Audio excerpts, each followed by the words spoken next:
just like to be terrified. Tick-tock in the night when the dogs bite. Grey goose on the rocks for my numb mind. Nowhere to run, oh baby, can't you see that my love feels terrible? Deep dark in the coffin when you shut the door. Oh God, I can't take this pain anymore, anymore. Lights out, lights out, lights out.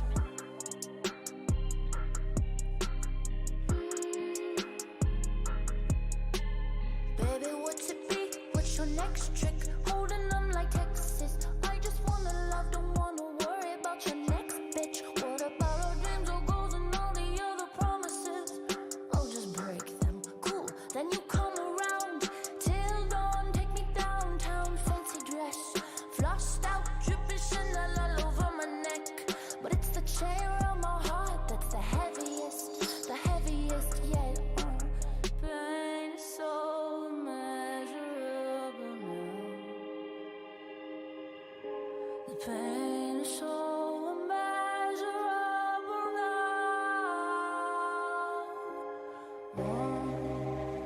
Pain is so immeasurable, terrible, beautiful. Terrible, terrible, beautiful. Don't settle for less. Don't make me regret. Don't leave me in charge. I know where you are. Don't say not my name. Don't you understand? I won't play that part where you break my heart. I know sometimes we've been through it all. Yes, I know by now.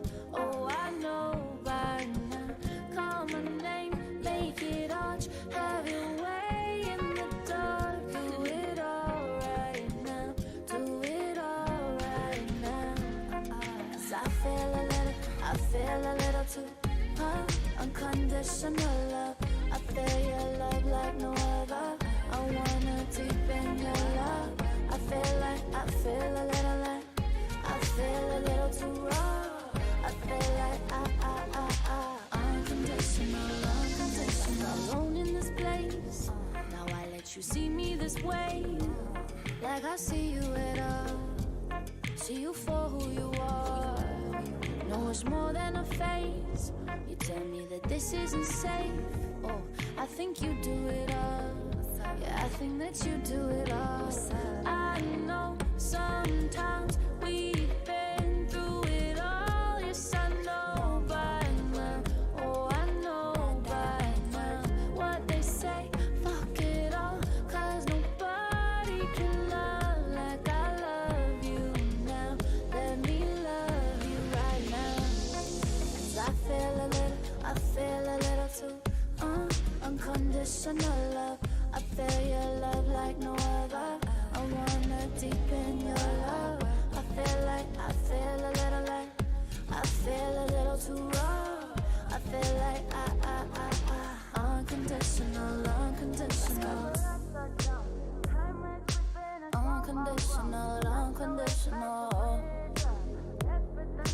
Unconditional, unconditional. Unconditional, unconditional. Baby, come take, but I'll never break your heart. If you fall into, I'm here to break your fall. Rush you through my mind, but I can't shake you off at all. Love you like the movies. You soaked in my hair, you shampoo me, yeah. When you smooth me, unless you could prove it's Real for real, sweet like candy. I can taste it when I close my eyes. When you pull up, it's too sweet. Oh, I'm on a sugar high. Shampoo, shampoo, got me in my head like shampoo, shampoo, gotta get my head right. I need a couple of things. I'm so broke 'cause I'm conditioned that way. Shampoo, shampoo, gotta get my head right.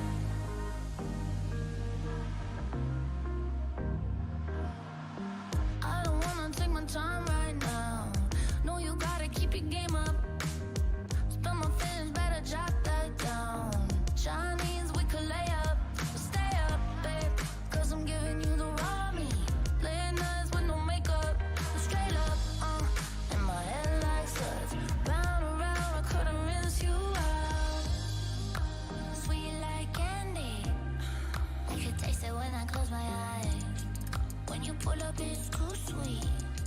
Oh, I'm on a sugar shampoo, shampoo. Got me in my head like shampoo, shampoo. Gotta get my head right. I need a couple of things.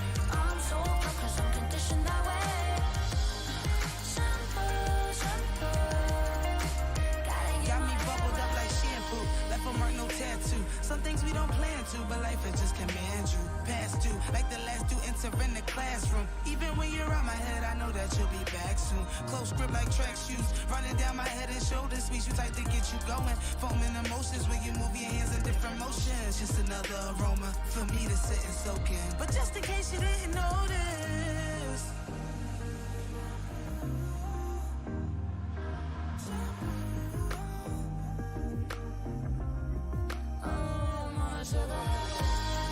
shampoo, shampoo.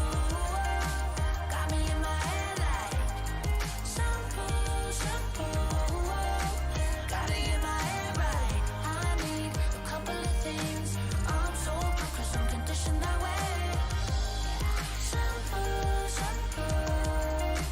Gotta get my head right.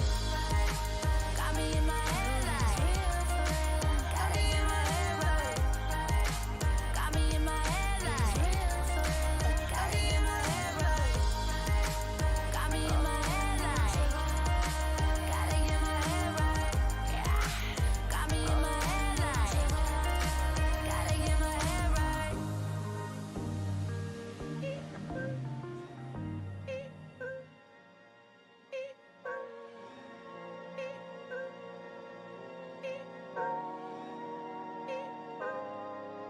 Pulling out the coupe at the lot.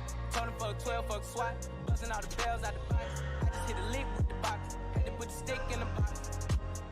Pour up the whole damn seal. I'ma get lazy.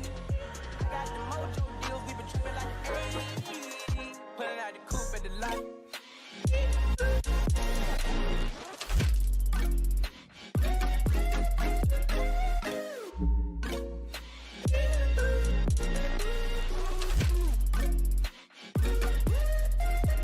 Pulling out the coupe at the lot.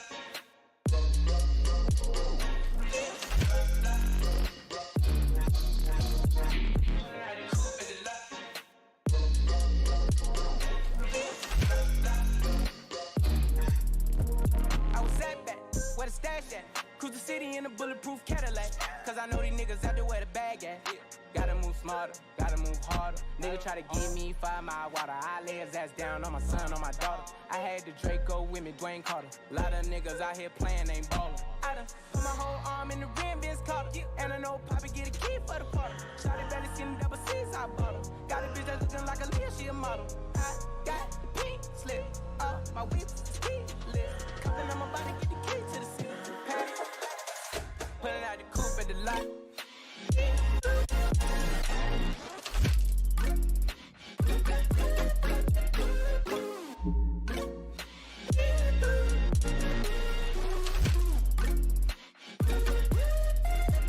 Pulling out the coupe at the lot.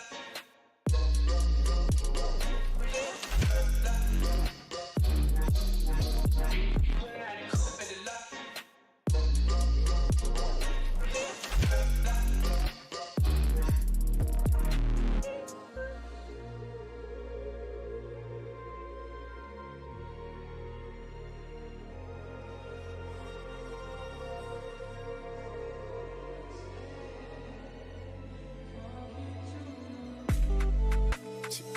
Pull up the thing, gon' turn up.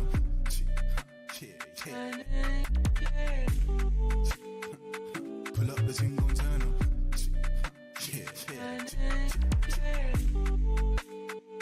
Pull up the thing, gon' turn up.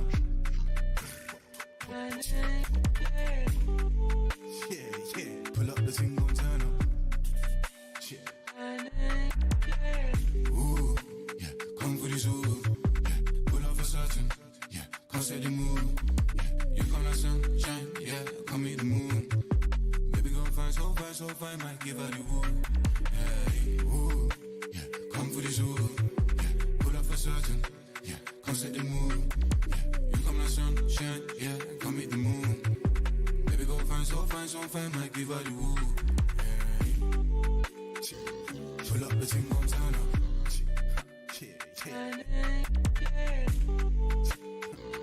Pull up the thing gon' turn up.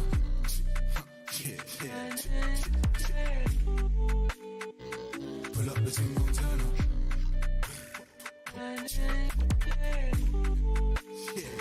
Pull up the thing gon' turn up. Pull up and make it clap. Bust it down on my jeans, make a nigga spend racks. Pull up and make it clap. Bust it down on my jeans, pull up in your flat. Pull up and make it clap. Bust it down on my jeans, make a nigga spend racks. Pull up and make it clap. Bust it down on my jeans, pull up in your flat. Wind up your rap, boom boom, when your pussy so tight, make a nigga change ways. No, I've been broke, no once, but twice, that's fine, nigga gotta get paid. Wind up your rap, boom boom, when your pussy so tight, make a nigga change ways. No, I've been broke, no once, but twice, that's fine, nigga really self-made. Pull up the thing, gon' turn up.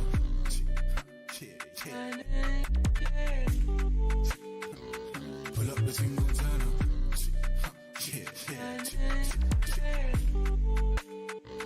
Pull up the thing, gon' turn up.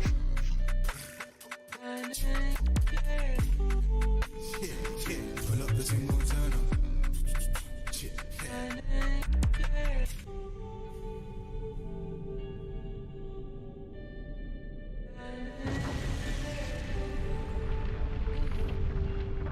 I've been throw up the sex in her.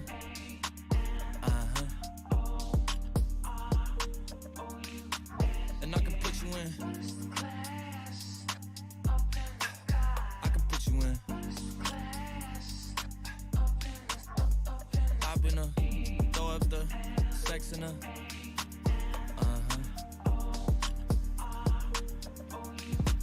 And I can put you in. I can put you in.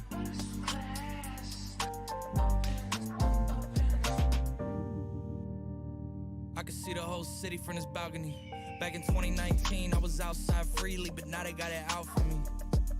I don't care what frat you was in, you can't out for me. Keep dreaming. Pineapple juice, I give a sweet semen. I know what they like, so I just keep cheesing. Hard drive full of heat seeking. Tryna come the same day as Jack rethinking. You don't need Givenchy, you need Jesus. Why do y'all sleep on me? I need reasons. I got Plex in the mail peak season. Shout out to my UPS workers, making sure I receive it. You could do it too, believe it. I've been throw up the sex in her.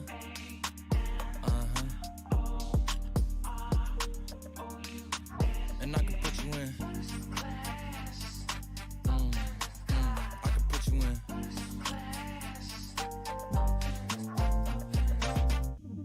Are you ready? Yes, I am. They say you a superstar now, damn, I guess I am. You might be the man, well that's unless I am. Okay, I'll confess I am. Go ahead and get undressed, I am. Okay, cool, you on Sunset? I am. I'm about to slide, okay, I'm outside, okay. This lifestyle don't got many downsides. Except for the lack of time I get round my family, making sure they never downsize. I got visions of my mom saying, wait, this house mine? Can't lie, I'm on Angus Cloud 9. I got him on the bandwagon now, about time. I ain't even got no downtime. Every time I speak, she say, yeah, that sounds fine. I've been throw up the sex in her.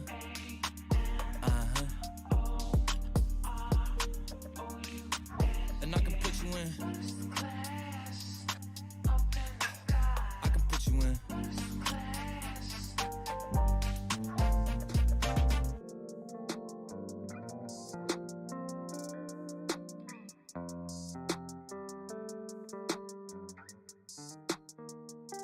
Take me back, pause, play the game, lost to hearts, won the battle, lost the war. We didn't mean to go this far. Now take me back to Mexico when you was mine and I was yours. You know it's facts, the drugs involved. You had my back, we had it all. 7 a.m. big bag, we got it roll. A lot happened last night, you'll never know. At least that's what I thought, yeah, right before. She didn't ask, she like that. For me, my queen. I'll sing to you, cause talk is cheap. It's not your fault, I freaked, I'll leave. Cause after all, I'm me.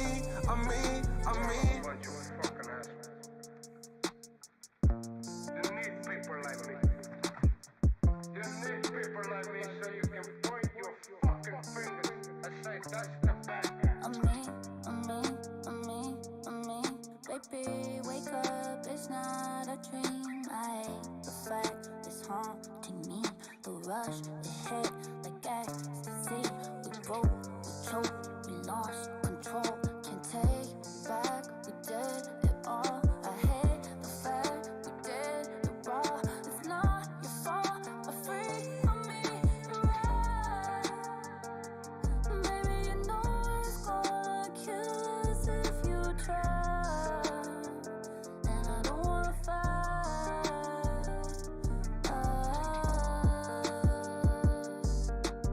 Suddenly, don't you know how me, you know. He didn't ask it like that for me, my king, my king. I sing to him, cause talk is cheap. It's not your fault, a freak, I'll leave. Cause after all, I'm me. Suddenly, don't you know how me, you know. How me.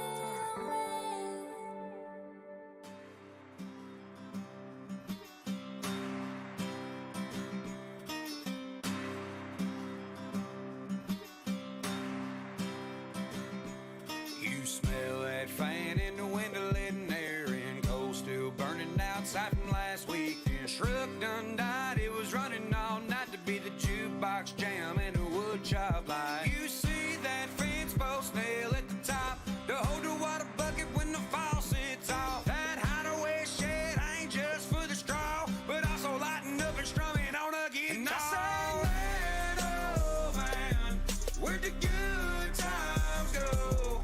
Back when Fall by Clay Walker was playing on the radio.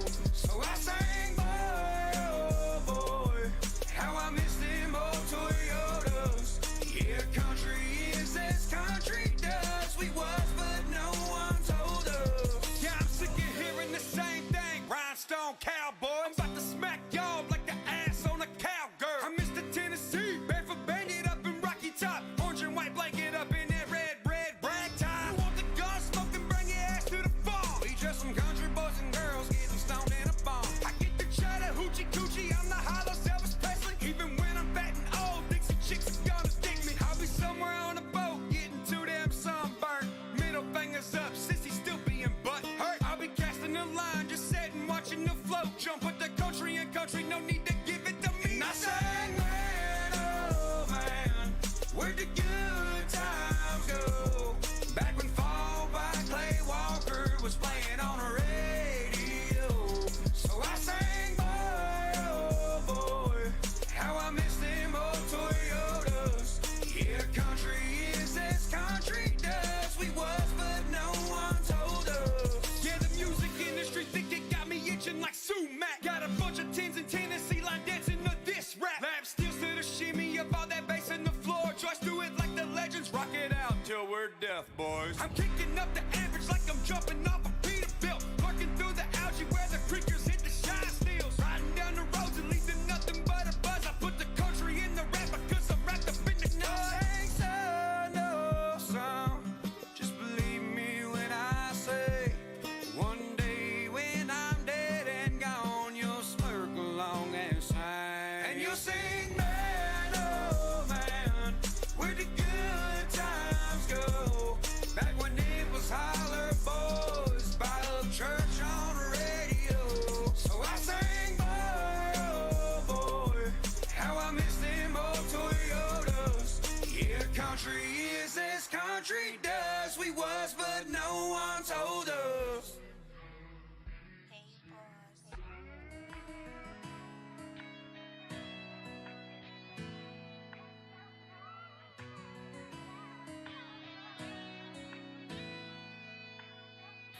You said hold on, but I'm slipping again. When's the last time that my heart got a win? Yeah, it's been so long, forgot how to begin. Guess there's no fresh start when you're living in sin. Slow down vibes, think you do it on purpose. And when it's top drop, I'ma open my curtains. Know what love get rough, but is it really worth it? And I wanna say bye, but I can't and I'm hurt. In some ways, it would be nice keeping you here but I'm far out on my mind. No, it ain't fair. Want you for mine. Even though you're killing me, still want you in my life. I don't know why. Why do I love you? Why do I love you? Why can't I stay away from you? Why do I love you?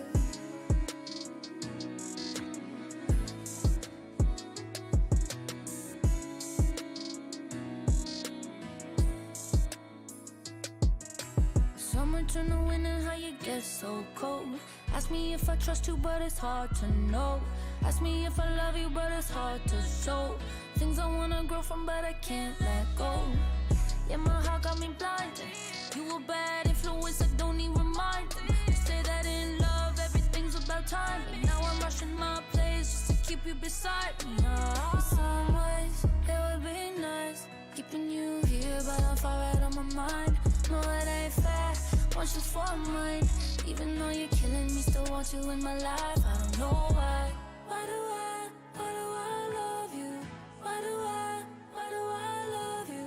Why can't I stay away from you?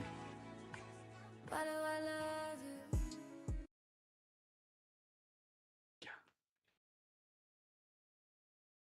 All right, court will call 20 CR 1358 People versus Letecia Stauch. Record should reflect the jury is not present in the courtroom. Counsel, approach, please.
All right, before we bring the jury in, there was one thing that we should have done yesterday that we didn't, and I told Mr. Tellini we could do it at a different time, and now is that time. Mr. Tellini, did you have motions that you wanted to make?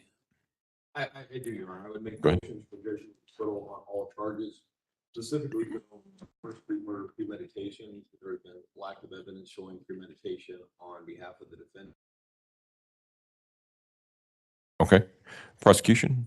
Your Honor, there's been more than enough evidence presented on premeditation as it relates to count one, specifically and most glaringly in the form of those searches that were discovered on the defendant's phone, evidencing a desire to leave the state of Colorado to seek employment and housing out of state for a one-bedroom, one-bathroom apartment in Orlando, Florida. And then obviously all of the efforts that were put forth by the defendant to then cover up the crime, showing consciousness of guilt. And so we would ask the court to deny the motion for judgment of acquittal. All right. The standard that the court must apply at this point or at this stage in the proceedings is that the court must take the evidence in the light most favorable to the prosecution and determine whether or not there is sufficient evidence upon which a jury could conclude beyond a reasonable doubt that the defendant is guilty of the charges that have been brought against her. With respect to defense counsel's argument regarding premeditation, there are messages or indications that the defendant was conducting searches regarding a life elsewhere, essentially, jobs, places to live, perhaps even connections with singles in another area. There's also indications that the defendant may have been unhappy in her marriage that there was a discussion about that, but nothing was necessarily reached. There was a statement by the defendant at some point in time in which she said, "I should have just left last week." All of this occurred before the death of Gannon. It's not surprising, or this would not be the first case in which someone was in an unhappy marriage and some crime was committed as a result of that. I think there is sufficient evidence upon which a jury could conclude, if it were to believe that evidence credible and give weight to that evidence, a jury could conclude beyond a reasonable doubt that the defendant was guilty. Again, the court has to take the evidence at this stage of the proceeding in the light most favorable to the prosecution and must not make any credibility determinations at this point either. As such, the court believes that it is a jury issue for jurors to determine whether or not the prosecution has in fact established beyond a reasonable doubt all of the charges which it has brought. Is there anything else that we need to address, prosecution? No, not anything that we can think of. Defense? Yes. Mr. Cook is retrieving Dr. Lewis. Okay, so she's not in the building yet? That's my understanding. Okay. Do we know where she is? Or how far away? They're in transit. Okay, so probably about, like yesterday, about 5-10 minutes or so, something like that. Okay. All right. Court will be in recess then until we have Dr. Lewis. All right.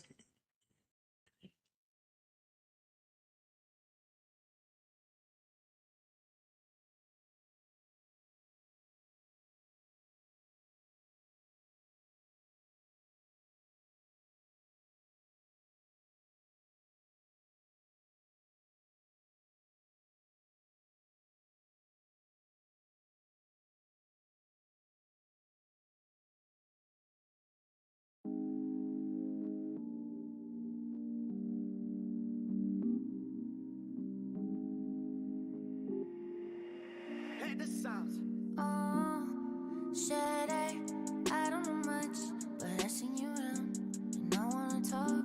I know what you think about me, I know the worst has been said, the worst has been done, but I'm still here trying to figure out why you hated me for so long, standing watching me bleeding out. I gotta know why you creeping around me, always around.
just starting now.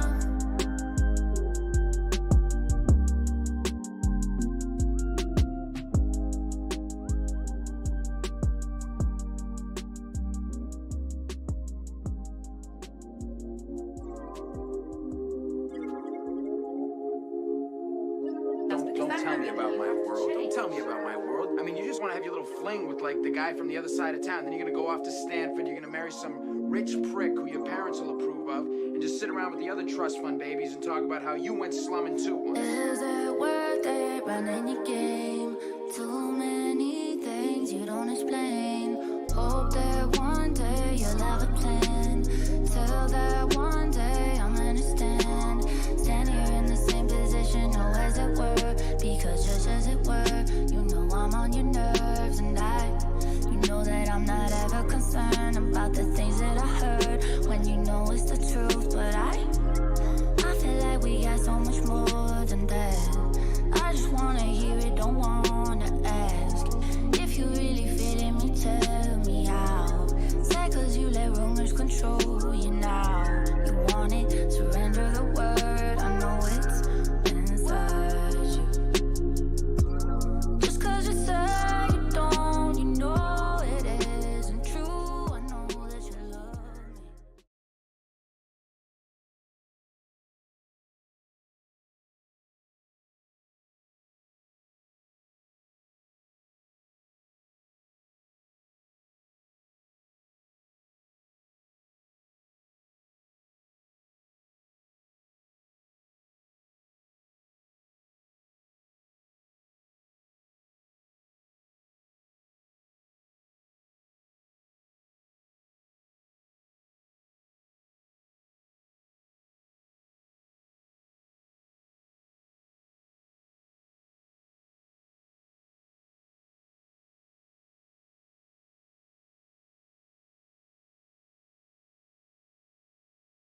1358, People versus Letecia Stauch. Record should reflect the jury is not present in the courtroom. We do have our witness on the stand, Dr. Lewis. I would just remind you, ma'am, that you're still under oath. Is there anything else that we need to take up at this point? Prosecution? No, Your Honor. Defense? Okay, let's go ahead and bring the jury in.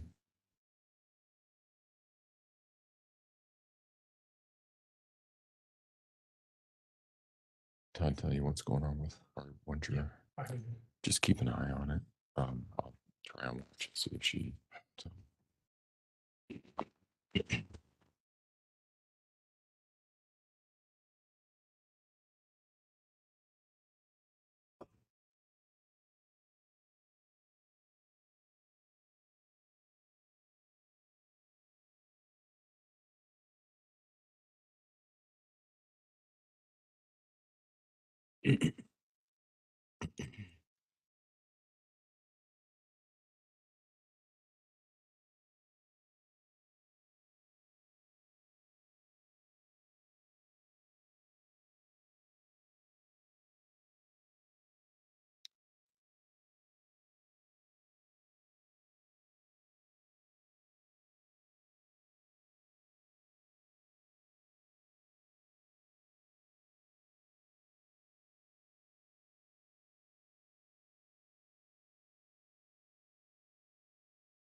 All rise for the jury, please.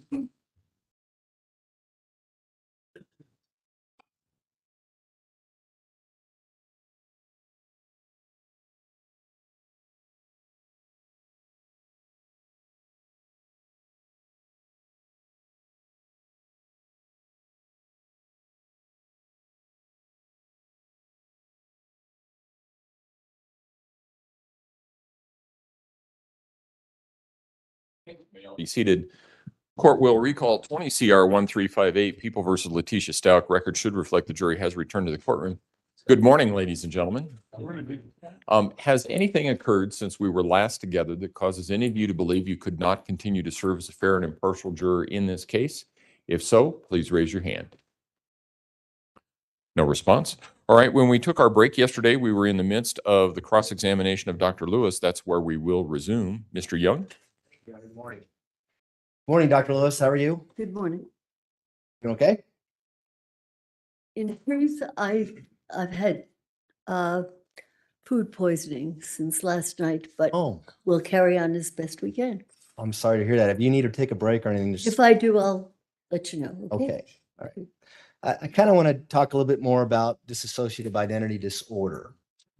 During direct examination yesterday, you mentioned that there was some controversy with regards to that diagnosis. Could you expand on that? What is the controversy surrounding that diagnosis? Well, the essential controversy is whether people believe it exists or not. I could give you an example of that.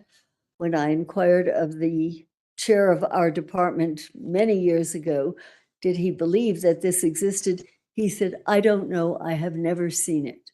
And this is the kind of resistance there is to it. It's becoming more recognized, and it's in the Diagnostic and Statistical Manual now, so that it's gaining acceptance, understanding. Also, I think with the ability to photograph things and to show things, it's becoming a more well-recognized disorder. Dissociation has been long recognized. It was really described very well by Freud. Got it. In your book, you mentioned that oftentimes people can act out multi-personality disorder or dissociative identity disorder. And there's been several movies that kind of portray that. Do you recall talking about that? No, but I'm aware that there are movies such as, I think, Sybil and others like that, where this has been done, and more recently in movies. And the movie Sybil was based on a true life story, right? That's correct. But I think Cornelia, very, very well respected psychiatrist wrote about it, and it has been also made into a movie. And the actual person that Sybil is named for actually turned out that that person was faking multi-personality disorder. You remember that? I'm sorry, I'm not familiar enough with the case so that I can't comment intelligently about it. Okay. Have you worked with any actors and helping them in their roles in movies? No, I don't. Wait one moment. In their roles in dissociation? Yes. Cape Fear, Robert De Niro? I have assisted Robert De Niro in, I don't think it had to do with DID. I think it had to do with a different movie that he was making that where I agreed to assist them, but I don't believe it had to do with DID. Had to do with him being a psychopath? It had to do with his being a very dangerous guy. And that's the movie Cape Fear, where he's a murderer and he has an urge to kill and things like that. I don't know all the details of the movie, but right. Is that a fair summary of it? I don't know. There was a better one earlier than his that is a far better Cape Fear. The But original. I did assist him in it, and he did. I did give him access to some tapes that we had of people with different kinds of disorders. Did they include dissociated identity disorder? Among them, there were some that did, some that didn't. Yeah. So how do you tell if someone's acting and they want you to believe well- that they have multi-personalities? Well, I can tell you what I do. Tell us, please. Okay. What I like to do is be able to show that there were unmistakable signs of these kinds of switches, changes, different states, different abilities to function long before I was ever asked to be involved in any case. And so that is one of the best ways. I think that's the best way. It's that to my mind, if I'm teaching, I will say to students, this is as close as you get to an MRI in this field, where you have something that was done. And again, I repeat, you can't retrospectively malinger. You can't write your name in a funny way or pretend to be somebody when you're 18, because when you're 35, you're planning to kill someone and you think you need a good excuse. That makes no sense. So that it's important for me and for the people with whom I work to be able to, well, identify in any number of ways whether these signs, symptoms, behaviors antedated any difficulty with the law or any current issue. Sure. Things like family members coming in and saying, God, she didn't remember my name for long periods of time, or she blacked out and couldn't remember where she was at. What are you referring to now? Who? For signs of dissociative identity disorder, retroactive. No, that wouldn't mean anything to you? Well, that alone, no, that's very little bit. However, if you let's say you're looking through somebody's work and you're looking through their high school notebooks, or you're looking through early pictures, early signatures, things of that nature, and that these things way antedated any problematic behaviors later on, that any legal issues. That is the kind of thing where well, we found, for example, in the workbooks of children at school, where we've gone through them and we have found a different name that was used, and that was used at different times. And so if I could, just Dr. Lewis, you're saying that the writing would be more important than an individual saying, I blacked out for long periods of times. I have no recollection of what happened. and there's no explanation of. I'm sorry. Cell Good. phones off, please. I think it may be. I, That's your cell phone, Dr. Lewis? I think it might be, I mean, I can. Okay. All right.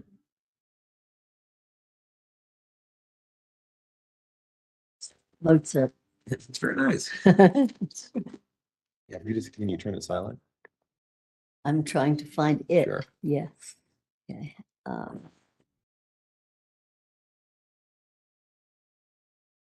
Well, okay, this should do it. Okay. Let's, You want me to give it to Eric? why don't you give it to Eric? Okay. Yeah. Thank you. Let me know when you're ready, Dr. Lewis. And I'm sorry, I don't recall your last. I'll re-ask it.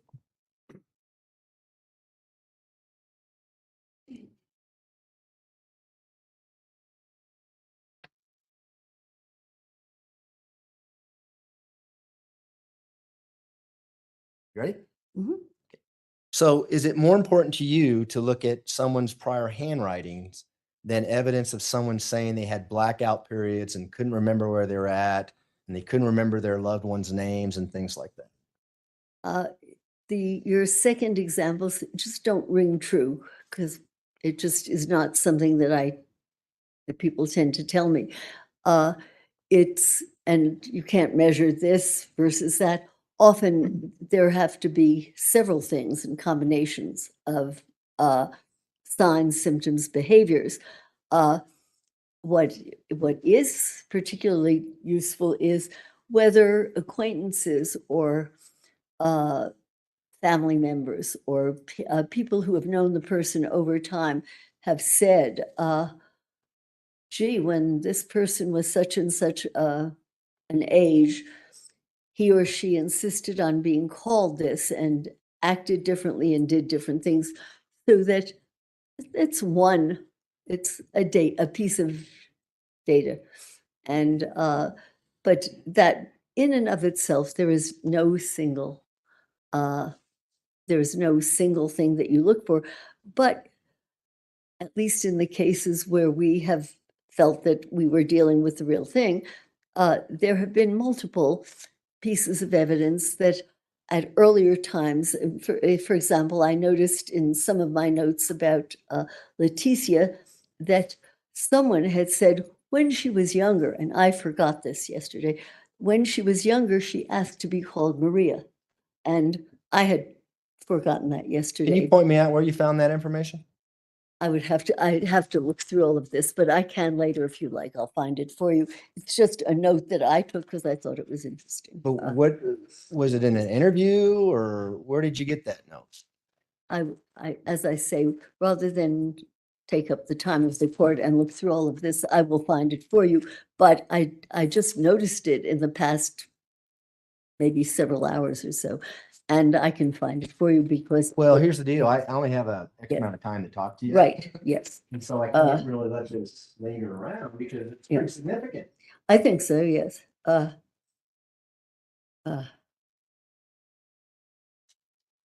dear.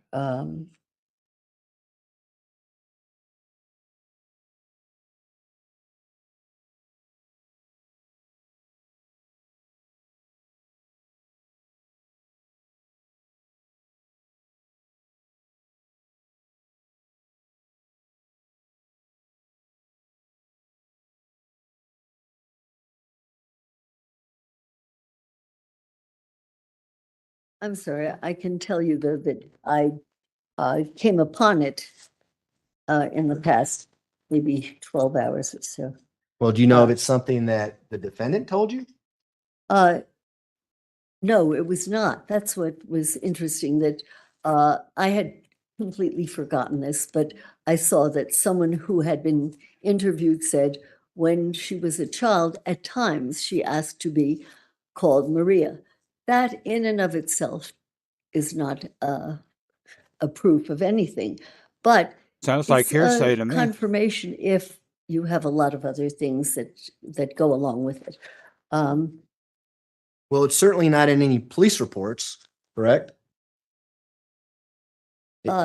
as far as, no, it's not police reports. It would be in a report that the defense gave you?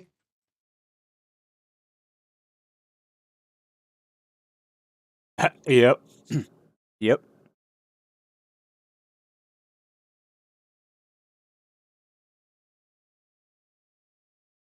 Um,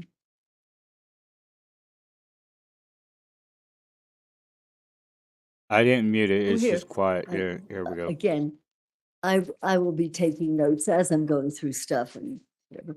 And here I have Letecia Yes, notes. Dr. Lewis, relatives. Dr. Lewis, Yes, the way we have to do this is you need to read that to yourself and see if that refreshes your memory. And then once you've done that, I can ask you some questions, okay? Because I don't have that you have in front of you. no. Um,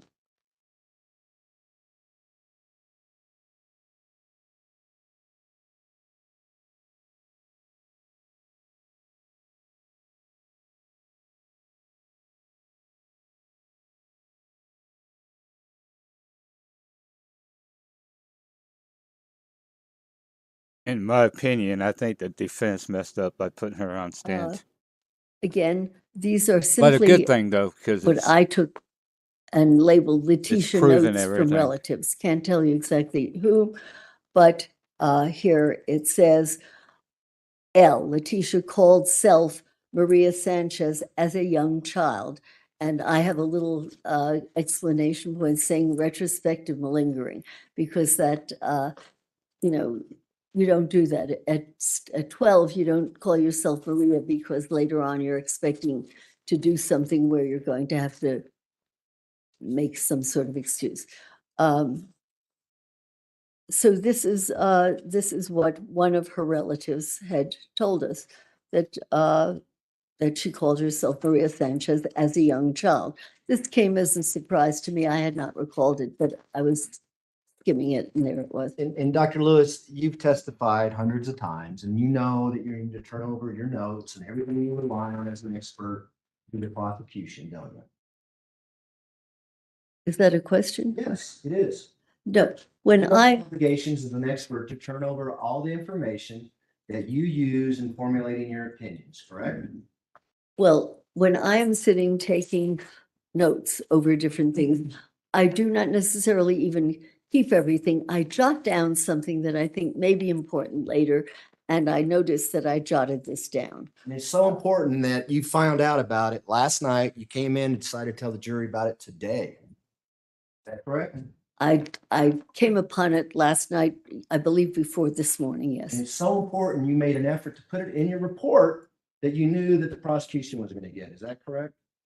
No, it is not. I sat when I was going over notes, trying to pull together things ages ago, and jotted that down because I thought, gee, that's odd. She had just mentioned Maria to me very recently, and somebody had said this when I wrote down L called self Maria as a young child. If I thought I was going to have to prove this particular statement to someone, I would have written down who said it or whatever. I was pulling together my thoughts at the time and going through and seeing what kinds of things seem to matter. And it is a note taken while I was going through hundreds of pages of notes. And to my surprise, this appeared.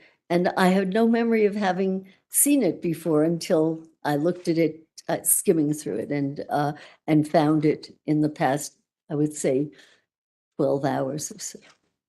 It was until you realized you had nothing to corroborate your diagnosis that she was Maria Sanchez and you needed to come up with something. Is that right? No, it was Why written. wasn't that in your report, doctor? If it was that significant, that's the only corroboration you have.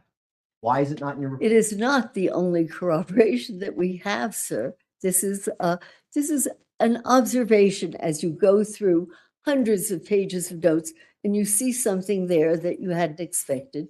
And so I'll jot it down and think, gee, that's kind of interesting. But there are many other pieces of evidence that there were other times that that she apparently used other names and that she signed differently. But for example, there are notes where there are different names, but if you really study them, it turns out they were her names. They were before she was married, they were when she was married to one person, then to another. And I will write them down because what at first may look as if, gee, why is there this name? Did she use that? And then you're an idiot if you say, oh, yeah, she was in an altered state. Well, no, she was in an unmarried state, or she was married to a different person. So that when I'm going through things, I'll jot something down. I happened to jot this down because I thought, how come that early? I don't think I became aware of the Maria character until I had interviewed her. Yeah, that's when everyone became aware of it. Well, It's here, significant to you yeah. that family members, including her daughter, Harvey Hunt, her husband, Al Stauch, had never seen any signs or any evidence that she had different personalities. I can't comment on that because people's ability to recognize things, the ways the ways things are asked make a difference. So I can't in general say, yes, this matters. No, it does not. This is interesting. Well, Somebody let me, knows. before you go off on another tangent, let me finish my question, okay?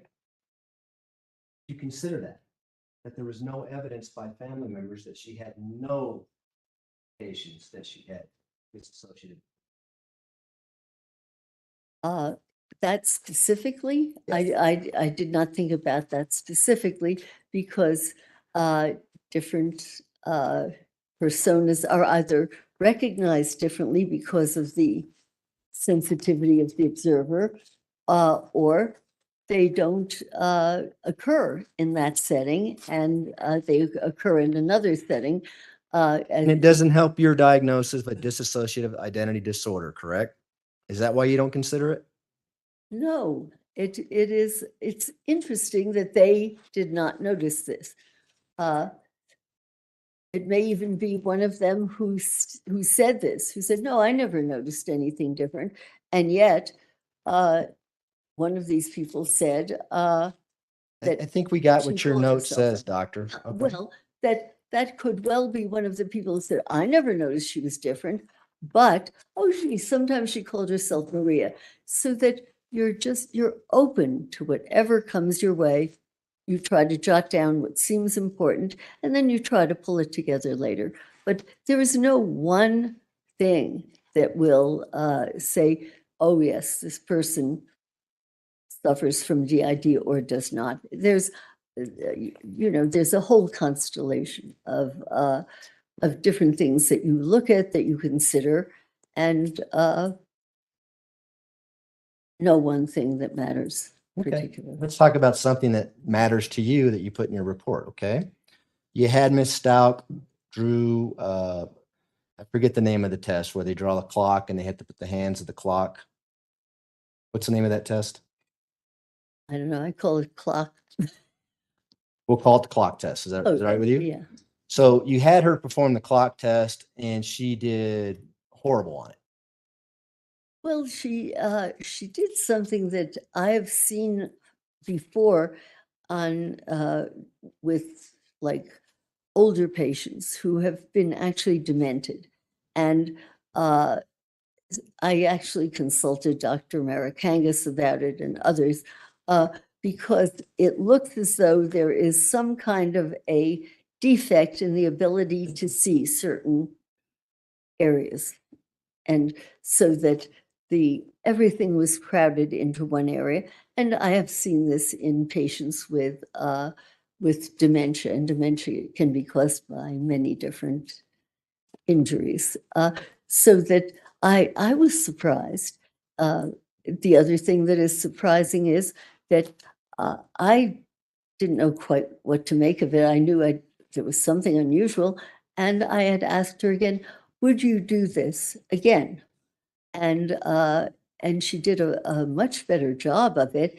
And then I remembered I jotted down L because when she had done something with her right hand, and then I hadn't asked her to change hands at that point, but I wondered, why are these different? And one with the left hand had been done one way, and with the right hand another way. so that she functioned differently, and also she functioned differently at different times, which puzzles me. This is partly why I very much wanted to consult a neurologist, because I don't feel that I am familiar enough, skilled enough, trained enough to say this is the section of the optic area that I think is functioning differently at this time. But Did the thought ever cross your mind that she could be faking it, just wanting to have you have the opinions you have? Pretty easy, right, to mess up the hands on the clock, she knowing. didn't mess up the hands on the clock. She created one section of it. I didn't know until relatively recently that this was typical of certain people with brain dysfunction in certain areas. No, it did not occur to me that that was faking something, because afterwards, when I said, would you repeat this? Would you do it again?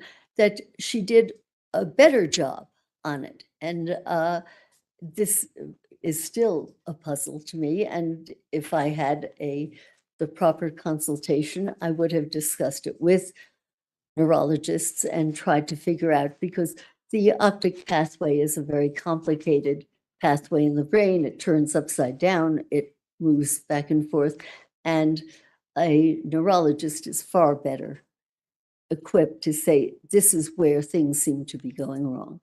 Did you know that she had performed that test before? I did not know whether she had or had not. Said you reviewed the state hospital reports, both the competency evaluation and the insanity evaluations, correct? I'm not sure at which point, but I'm not aware of having seen that. That was kind of my last minute thought. Is there anything I can do that might show me any neurologic dysfunction of any sort? And so I said, oh, would you please draw a clock for me? I didn't tell her which hand. I tend to just put something down and then pick it up. And I was staggered at what I saw, because it's a specific dysfunction. It isn't like trying to mess something up. It was in part of it. And then when I asked her to do it again, she did it better. And doctor, I understand that you want the jury to hear what you have to say, but if you can just focus on my question and just answer it, okay? Did you review any prior tests that Ms. Stauch took with regards to this clock test that you've been talking about? I don't recall seeing another clock test at that time prior to what I had done, no. If I can just have a second.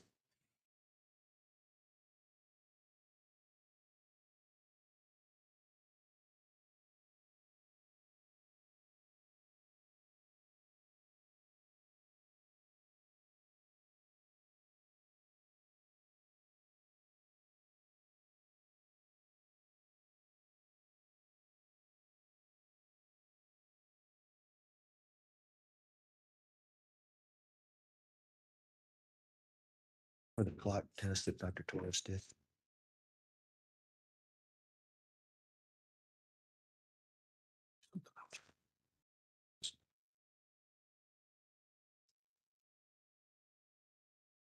Yeah, okay.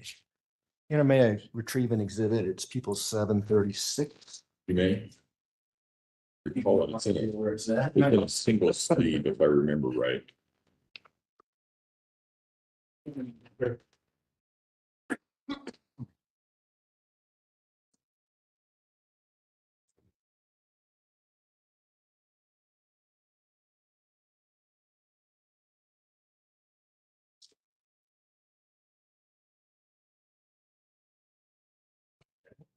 That's fair.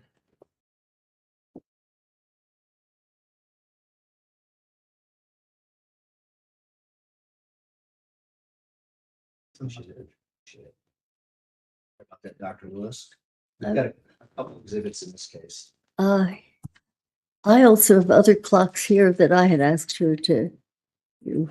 Here are some. And I think these were done the same day. So it is a puzzle to me, and I don't pretend to, I don't pretend to be an expert on interpreting this, but Well, let me show you Yeah, because of yeah. exhibit Yeah. 1136, okay?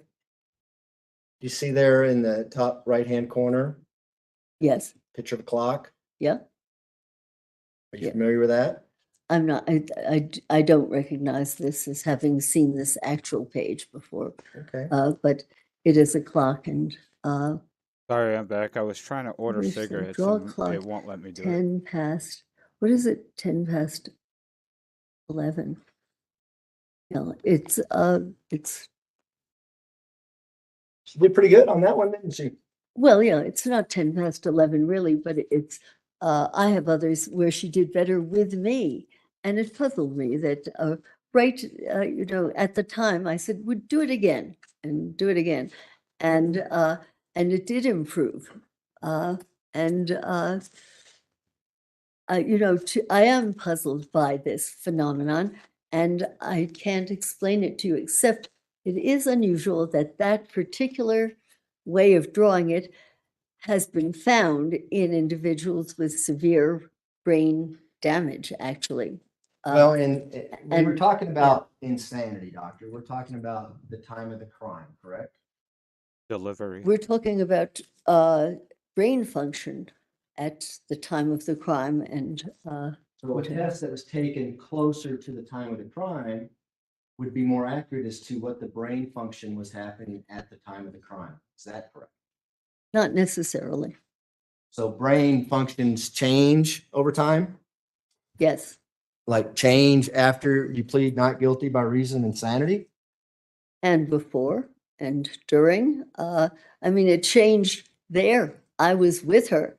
And when she produced this, that was kind of my last fling at seeing, is there any sign of organicity? And then afterwards, when I asked her to repeat it for me right then and there, she did a better job. And then I kind of looked and I marked that she had been using her left hand and then her right hand or vice versa. And sure, it varied right then and there. And I can't pretend to tell you exactly why. I think that with the assistance of a neurologist, we could at least have an idea of what was blocked off during part of this. And Okay, I'm going to don't- stop you again, yeah. doctor, because we're getting away from what the question was, okay? On direct examination, you did that yesterday, I remember reading it, yes, and saying it, yes. and that happened close in time to the crime, before the crime. I don't remember if it was close in time. It was a while back when she was teaching. Colorado, correct? I don't remember where or the date, but you would have to tell me. It's misrepresenting the evidence. He was questioned about what case it fell in 2011 that's supported by the medical record. It's up to the jury to make a determination regarding whether or not any question or representation by an attorney misrepresents the evidence. The objection is overruled. Let me ask you this. You know that she was examined 2 days after the crime for head injuries, correct? I'm not aware of how she was examined or by whom then right after the crime. I would have to look at it if I saw it, to refresh my memory. Would it be significant to you if you saw that? I would have to see what it said. It depends on what it said and how it said it and what they had done. So it could be. Well, if she was examined by a sane nurse and the sane nurse was feeling her head and examining her head for injuries, would that be significant to you and your determination that she may have a head injury? If it were there, it could be significant. However, you don't necessarily feel on the outside what happened. If you shake some head, there are little hemorrhages that occur in the brain. You would not feel that if you examine. Now, sure, if something hits you on the head, you like to feel, because there will be a bump, but you can get a far more severe head injury by just doing that. And you can actually kill an infant not deliberately, but by shaking the infant, and the brain goes back and forth in the cranium, and you will get little hemorrhages, and depending on where they are, you will get certain kinds of disorders in functioning. And I can't tell you exactly what they are. That's much more in the field of a neurologist. But Hey, doctor, let me stop you again. Is it significant to you that a nurse examined the defendant 2 days after the crime and found no injuries to her head? is it significant in what way? Meaning that there were no injuries? No.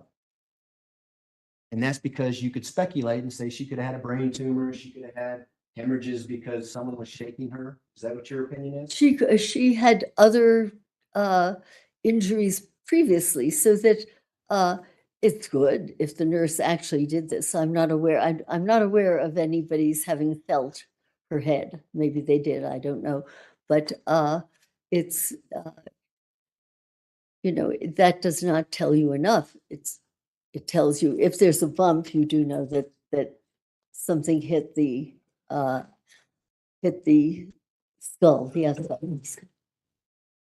I want to talk about psychosis for a while, okay? In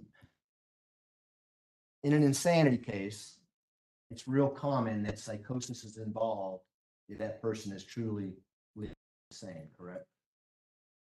Often, yeah. Doctors, psychologists, psychiatrists look for evidence of psychosis at the time of the crime in making those decisions, correct?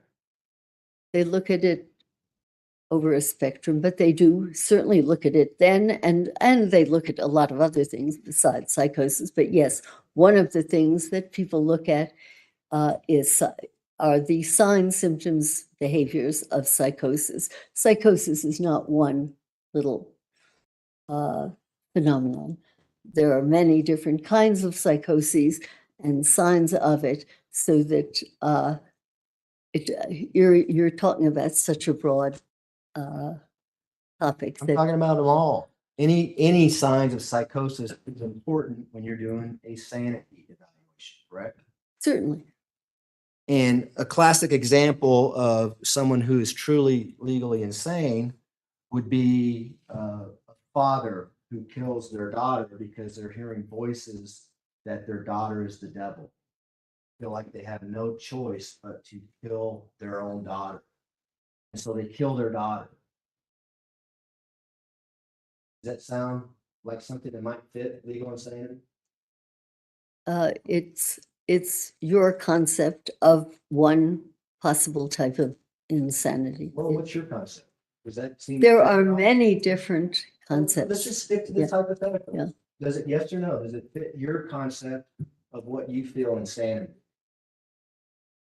As I've said, insanity is many, many different things, and it depends. And insanity. It's okay to agree with me, doctor. Well, no, all that I'm saying to you is you've given one layperson's notion of what insanity is, and you could have given another story, and I would have agreed with it, or whatever.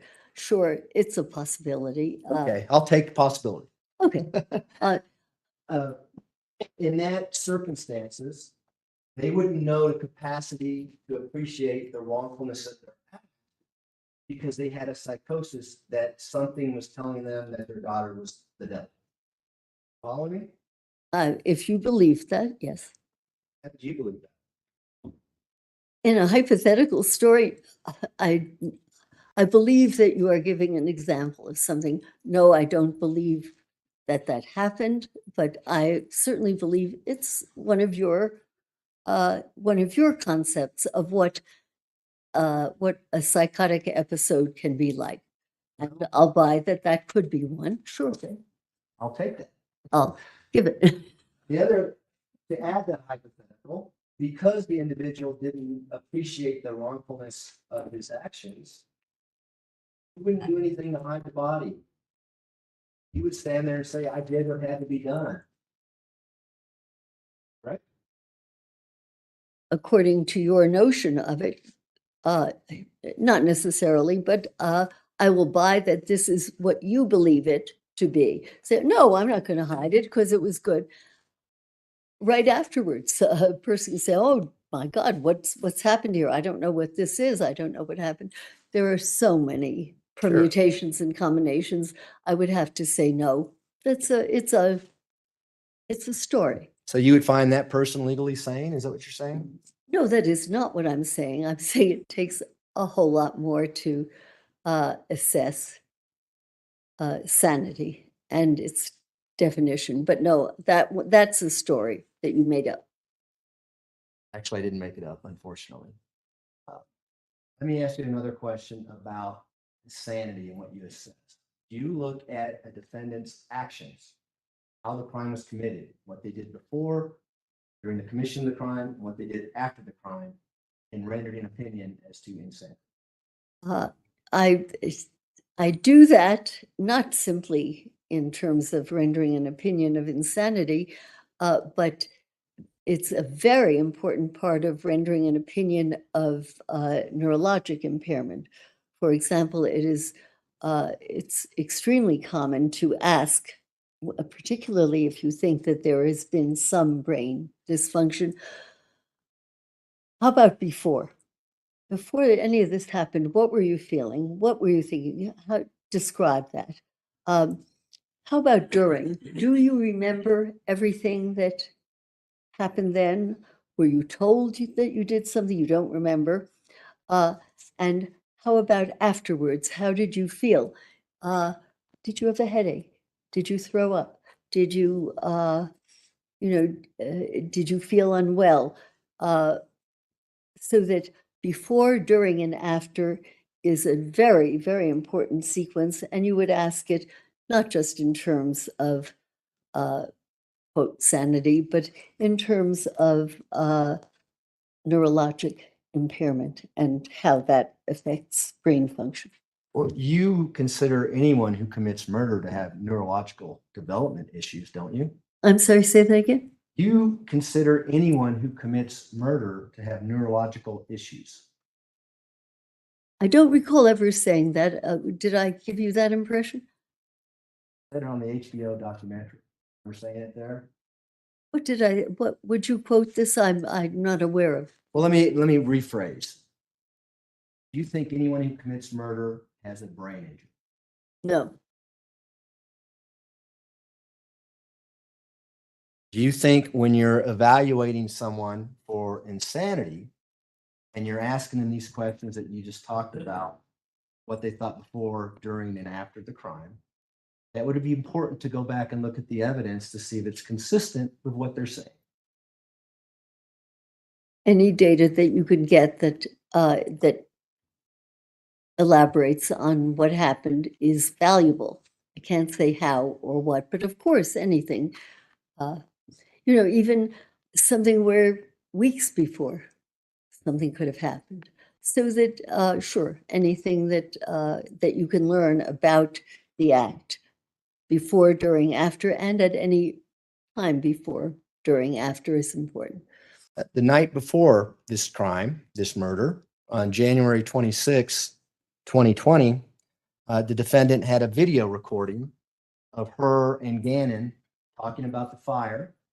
You recall seeing that? No. Think that would be important to look at? What she's saying the night before the murder? I would have to see it, sir. I can't. I need to look at it and then I'll say, yes, I think it is important or whatever. But Okay, I don't recall it. Not a problem. We don't have one. We can't play it. Did you not remember looking at that as part of your evaluation? I'm sorry, I do not recall exactly that. Also, some of what I saw was unclear and the sound was not good, so that I can't be certain of that. Well, let me describe it to you and see what your thoughts are, okay? So she's, first of all, video recording a conversation she's having with her stepson, who's 11 years old. Saying things like, it's okay, we can sell the couch, not a problem. We can sell the couch and fix it. And Gannon says, I'm just worried about my burns, and he's crying. Then she says, it's okay tomorrow, and then she shuts the video off. Remember seeing anything like that? I'm sorry, I don't recall it, but again, much of what I saw was not clear, the sound was not good, and I am not aware of having seen that exactly. I am aware of having read that that Gannon, that she said he had little bubbles on his arm. So that's the part of that I'm assuming is the same issue. That is the part that stayed with me. Well, what about the part of her having the ability to stop the video after Gannon says I had burns? I'm not sure what that would mean. What would you have me agree to? Well, do you think that would be evidence that she didn't want anyone to know that Gannon had burns? I can't say. I'm not aware of that because she did say that he had little bubbles on his arm. If she didn't want anyone to know that, I don't know why she would have said that. Okay. 4:36 in the morning on the morning of January 27th, 2020, she sends a text to her employer saying, I can't come in. My stepfather was just killed in an auto accident. You remember that? You talked about it Yeah. a little bit. Pretty significant to you and your opinions. Yes. We'll get there in a second. Do you remember the rest of the text string? The rest of the text, if you remind me, I can tell you if I remember it. I don't know what you're referring to. Paraphrase. Yeah. So the boss returns, later in the morning because she's not up at 4:30. She says, just let us know what we can do for you. Let me know when you can come in, words to that effect. Yeah. And then the defendant texts back and says, I can't believe you can be so inconsiderate. I had a family member just die. Objection, misstating the text. I'm paraphrasing. Overruled. Remember seeing anything like that? I remember reading about what to me seemed lackey, if you want, you can call it psychotic, but that made no sense. This man was dead, I think, for 8 years. And to call in and say, she clearly was not thinking clearly or cogently or accurately. And it was one of these ridiculous kinds of excuses that a person of her intellect would not be expected to volunteer. There's you'd almost say a stupidity about it, but she's isn't stupid. There's something let me wrong stop you, doctor. with how she's describing this. Could it be that just didn't want to go to work that day? Could that just be out of the realm of possibility? Unlikely, but possible. And she had other things to do that day. She didn't want to go to work. I think it's unlikely. And you also know that her stepfather actually died in 2004, correct? I know he died for 8 years, I believe, prior to this. Well, let's do the math. I'll go by your math. Okay.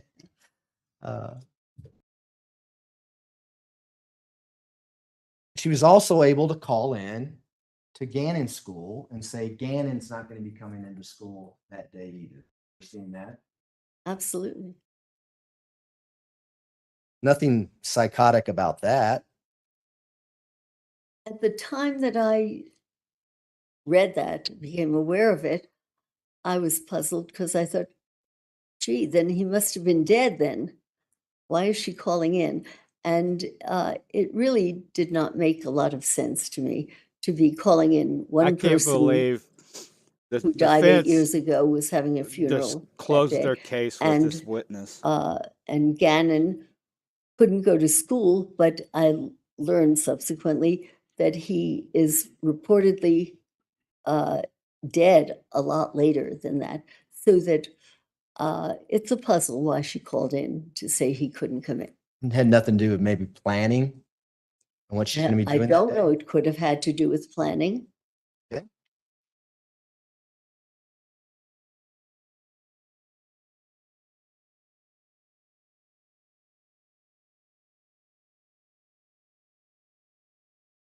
And then you know that she also sent a text to her husband, Al Stauch, saying, hey, I'll let school know that Gannon's not coming in today. Sick, he had some stomach issues the day before. For that one? No.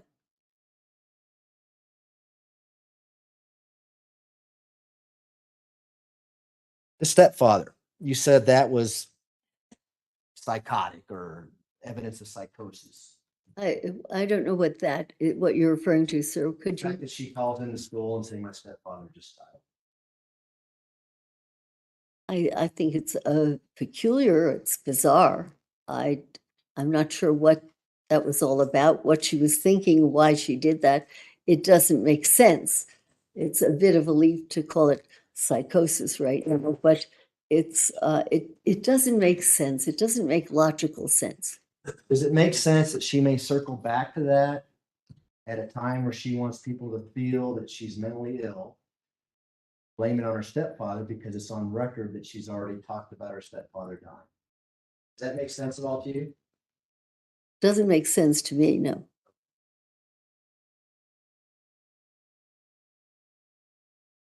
And then the morning of the 27th at approximately 8:14 a.m. and then again at 8:16 a.m., she takes pictures of Gannon in bed and sends them to her husband, Al Stauch. Do you remember seeing that? I don't recall seeing, no. Not unusual behavior. I beg your pardon? Is that unusual behavior? Taking a picture of a child sleeping in his bed? It's behavior. I don't know what kind of behavior. Do you think she might have been taking pictures to show that Gannon was still alive that morning? She might have been. And then you talk about it with her in the interview, and you know from reading the police reports that her and Gannon leave the house about 10:20 in the morning. They go to Petco. Remember that part? Yeah, in parts, yeah. And they take Al Stauch's red Nissan truck. Remember that? I don't recall it was a red Nissan truck, but I recall it was a truck that, actually, I thought it was her truck, could have been his. And you can actually see Gannon walking to the back left passenger side, rear left door of the truck and get in.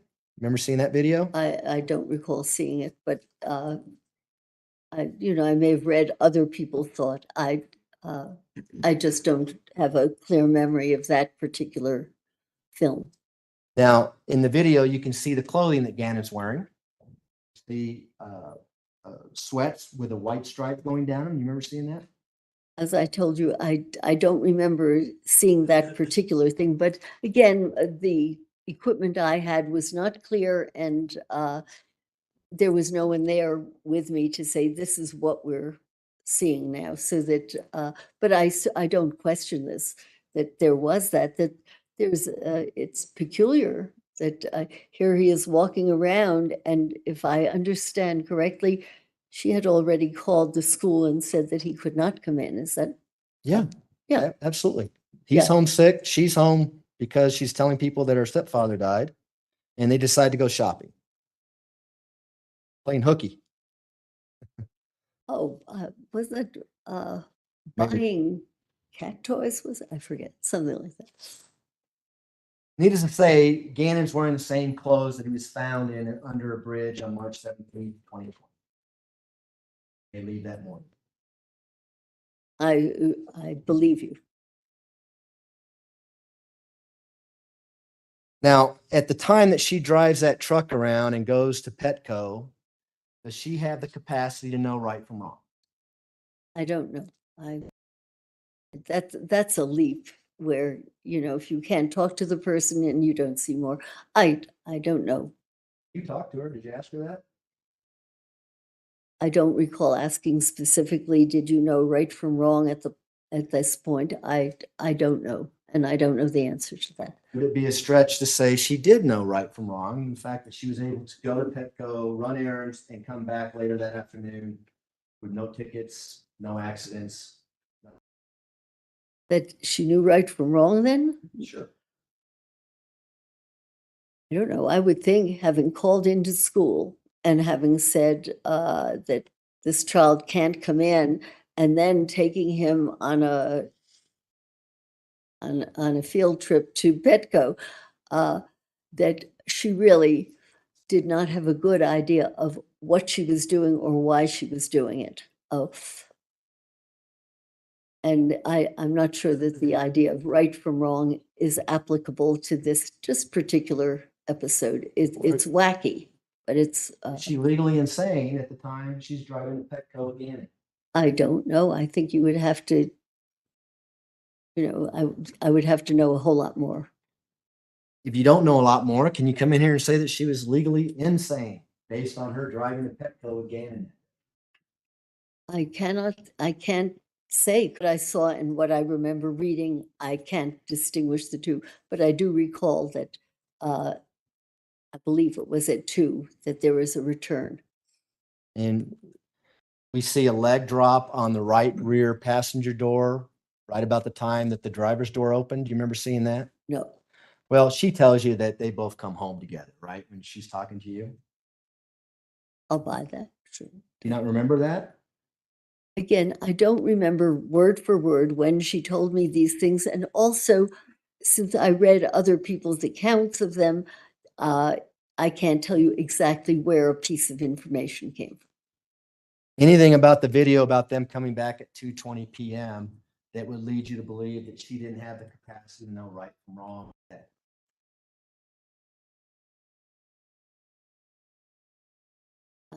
It's a tough one to say right from wrong versus that she didn't know what on earth she was doing. And I'm just asking if she had the capacity, if she was able to know right from wrong.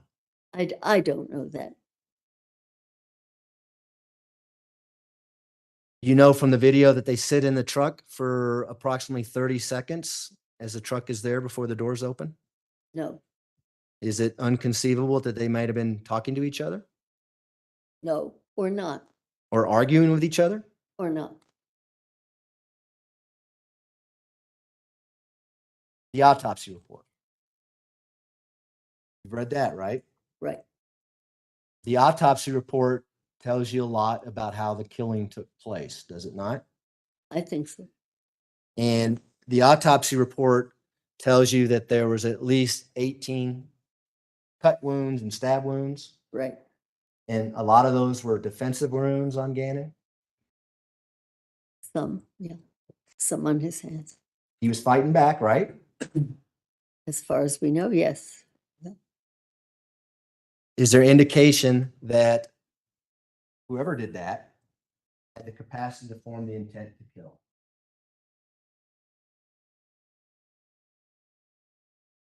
I don't know. I would think so. I would think so. Just based on the stab wounds alone, right?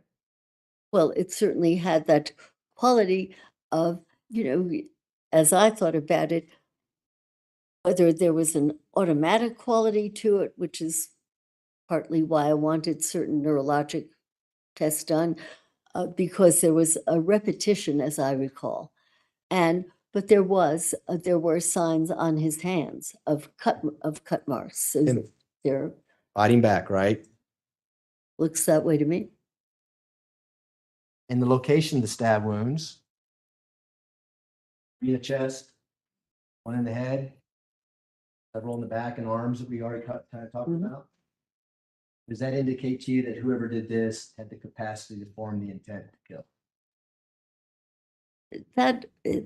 That's a stretch for me because when individuals keep doing this kind of act over and over and over again, it can be an attempt to kill, but it can also be a repetitious kind of automatic act.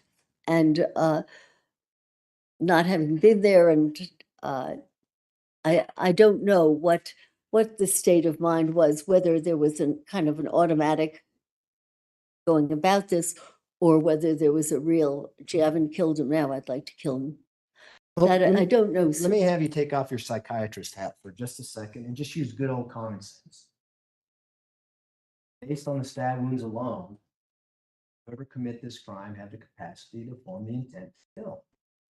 I cannot answer that for the reason that I've just told you, that I don't know whether the person was automatically doing something which, with certain types of complex partial seizures, occur where a person just keeps, they may do something not at all violent. They may button and unbutton their coat. They may turn a light on and off and just keep doing it. And they may just keep doing that.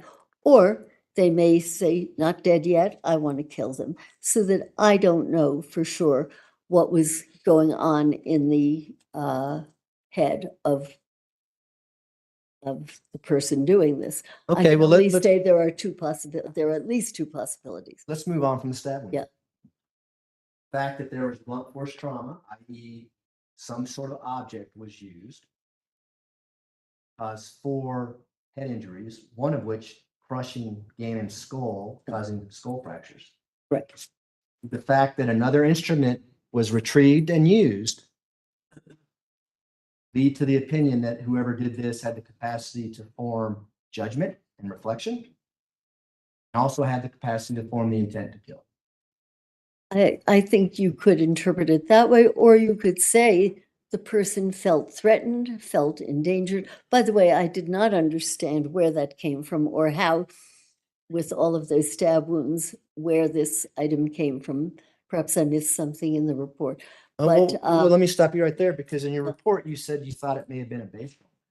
Ever writing that in your report? I'm sorry, I don't recall that. But it could have been a fear that the person himself or herself was being threatened, and that the wish was to get rid of this threatening, murderous object. I don't know what was going through her head.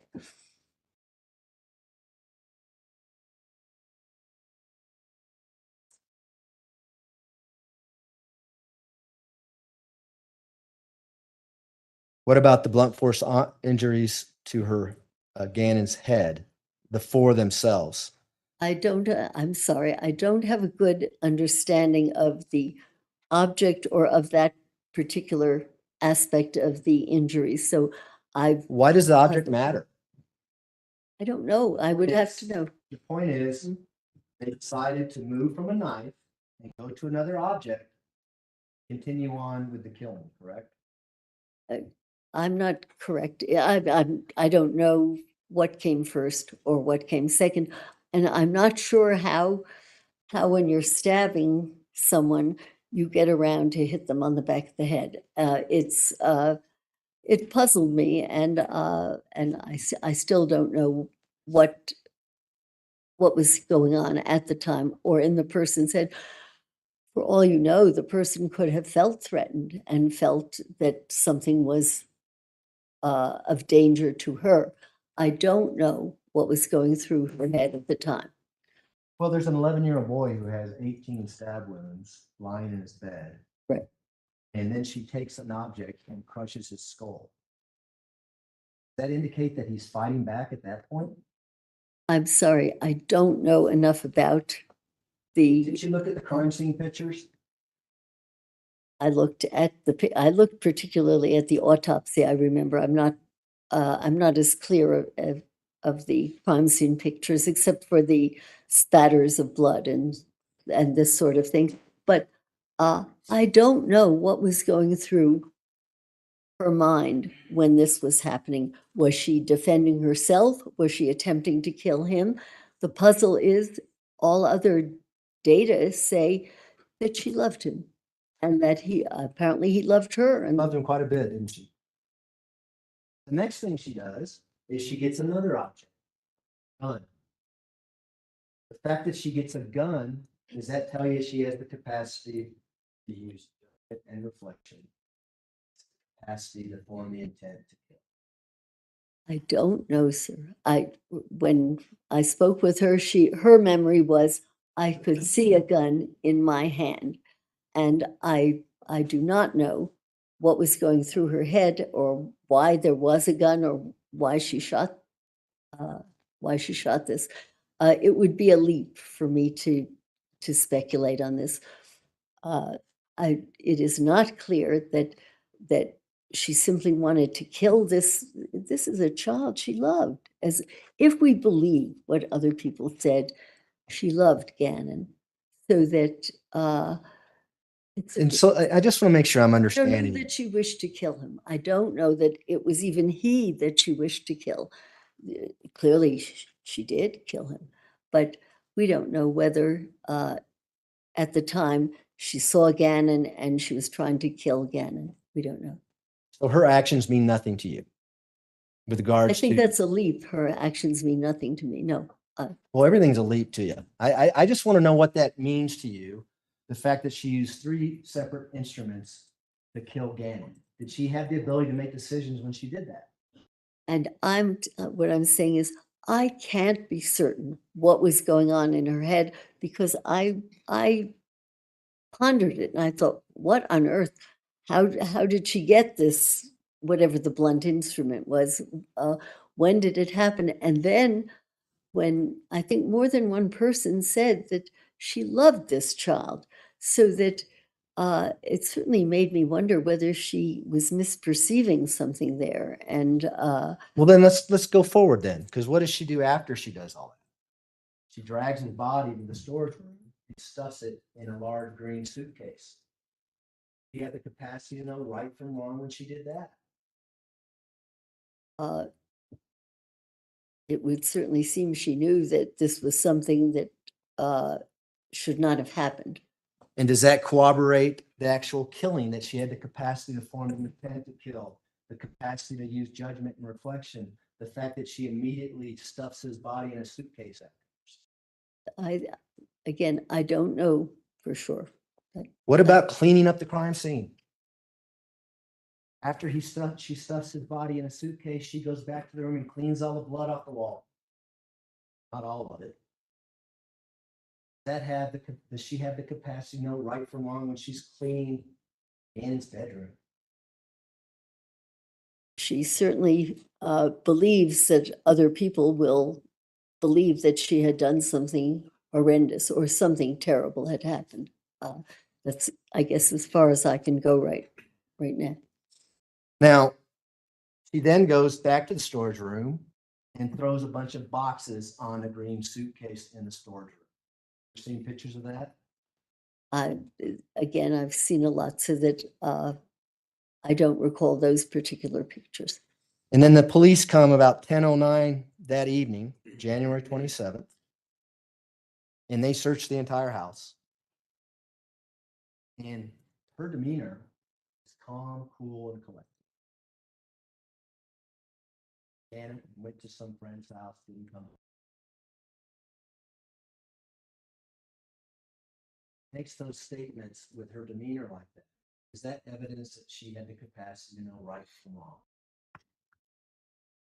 I don't think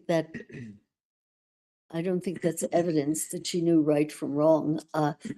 We don't even know whether she knew what she had done. I don't think that that's evidence she knew right from wrong. What about, is it evidence of psychosis?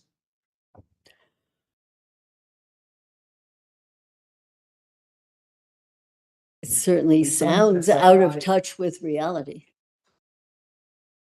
When someone's in a psychotic state, it's pretty obvious, right? No. Looking around. Wrong. No, sorry. That's television. No. Okay. So someone in a psychotic state can act normal and have a normal conversation with a police officer when their stepson is in the storage room underneath a bunch of boxes in a suitcase? Particularly if the person does not know that she has done that, or that this is what the status is. That, we don't know what, but there's something really odd about being in that a very calm sort of state. Here she is reportedly murdered a child she loved. This makes no sense. This is psychotic. Did she kill that boy? Did she think she'd killed him? Was it that boy? Did she remember what had happened? Well, let's talk about the next day then, if she remembered. Because the next day at 6:20 in the morning, she drives her Tiguan out of the garage and is gone for 10 minutes and it comes back. Remember that? I don't remember that specifically here. And then later that morning at 8:30, she goes to pick up Al, her husband at the airport. Remember that? Yes. Young, could you find a reasonable breaking point in the next 5 minutes or so? Sure, I can. Yeah. When she leaves at 6:22 a.m., I think she might be looking to see if anybody's watching. That's a speculation. I don't know. Because when she leaves at 8:30, do you know who's in the car with her? I'm assuming that that the body is in the car. Is that what you're referring to? Absolutely. Body that you just said that she may have forgot about. She didn't remember killing and putting in the suitcase, hiding him in the storage room. That body. Yes. Gets the body out of the storage room, takes it upstairs, puts it in the back of the Tiguan, drives to the airport.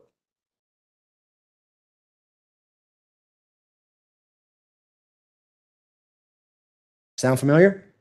Is that a question? Yeah. At the time she does that, does she have the capacity to know right from wrong?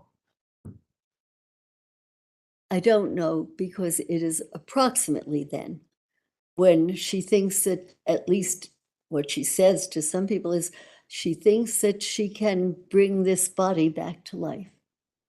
And she says that she brings him or tries to get him a hamburger. That ought to do it. And then I believe she even tries to get him ice cream. This is psychotic thinking. This is. No, that's what she's saying. What actually happened is she drove directly to the airport, parked the Tiguan, left Gannon's body in the back of the Tiguan, rented another car, and Al and her went home. That's what happened. What she's saying is psychotic because she wants you to think it's psychotic, correct? I can't say that's correct. I can say you believe that's correct. Okay. You know, this is a good time to stop. All right. All right, ladies and gentlemen, we will take our morning recess. If I can have everyone back in the jury room at, say, 10:40, we should be able to start on time at that point. Again, don't discuss the case among yourselves. Don't discuss the case with anyone else. And we will see you back at 10:40. All rise for the jury, please. Yeah.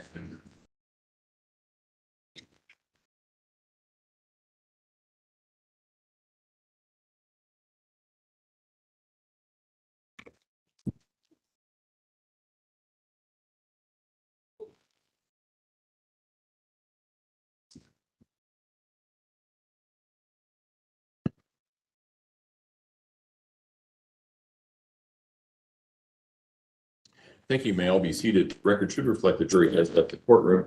Court will be in recess until 10:40. All rise.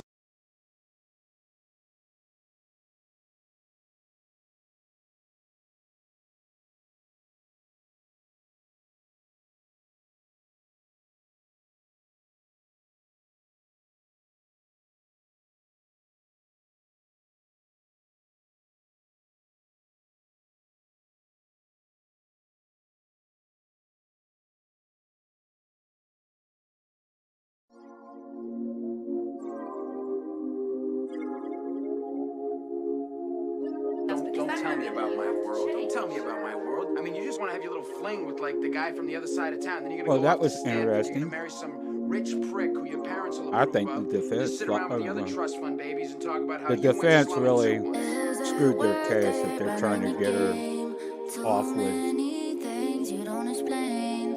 with this. One day you'll have a plan. Till that one day I'm gonna stand here in the same position, no as it were, because just as it were, you know I'm on your nerves, and you know that I'm not ever concerned about the things that I heard when you know it's the truth, but I feel like we got so much more than that.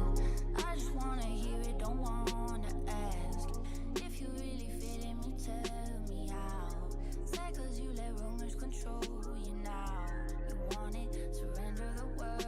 I know it's inside you. Just 'cause you say you don't, you know it isn't true. I know that you love me. You say you don't, you know it's not, 'cause I know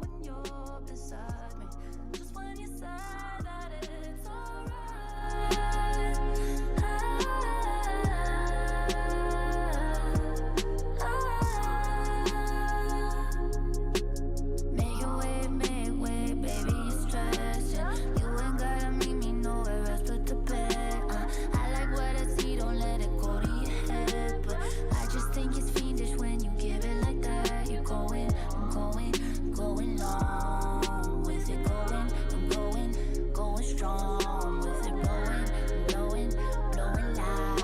On a smoking, and smoke my demons all the way to ground like chimneys black as the sunrise. You say I'm out. It's okay. That's a surprise, but we're not fighting. That's a surprise tonight. I think that we gonna go way up. Just cause you say you don't, you know it isn't true. I know that you love me.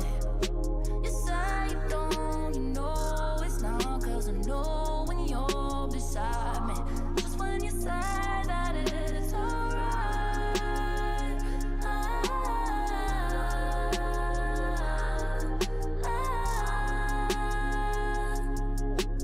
Up, way down, up, ways, up, way down, always, all around. That's what you told me, that's what you told me, that's what I learned. Surrender the word, surrender the word, surrender the word, surrender the word. I know you got it, surrender the word. I know it's inside you. Just cause you say you don't, you know it isn't true. I know that you love me. You say you don't, you know it's not. Cause I know when you're beside me. Just when you say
I got wasted cause I didn't want to deal with myself tonight. My thoughts get drowned until I feel alright.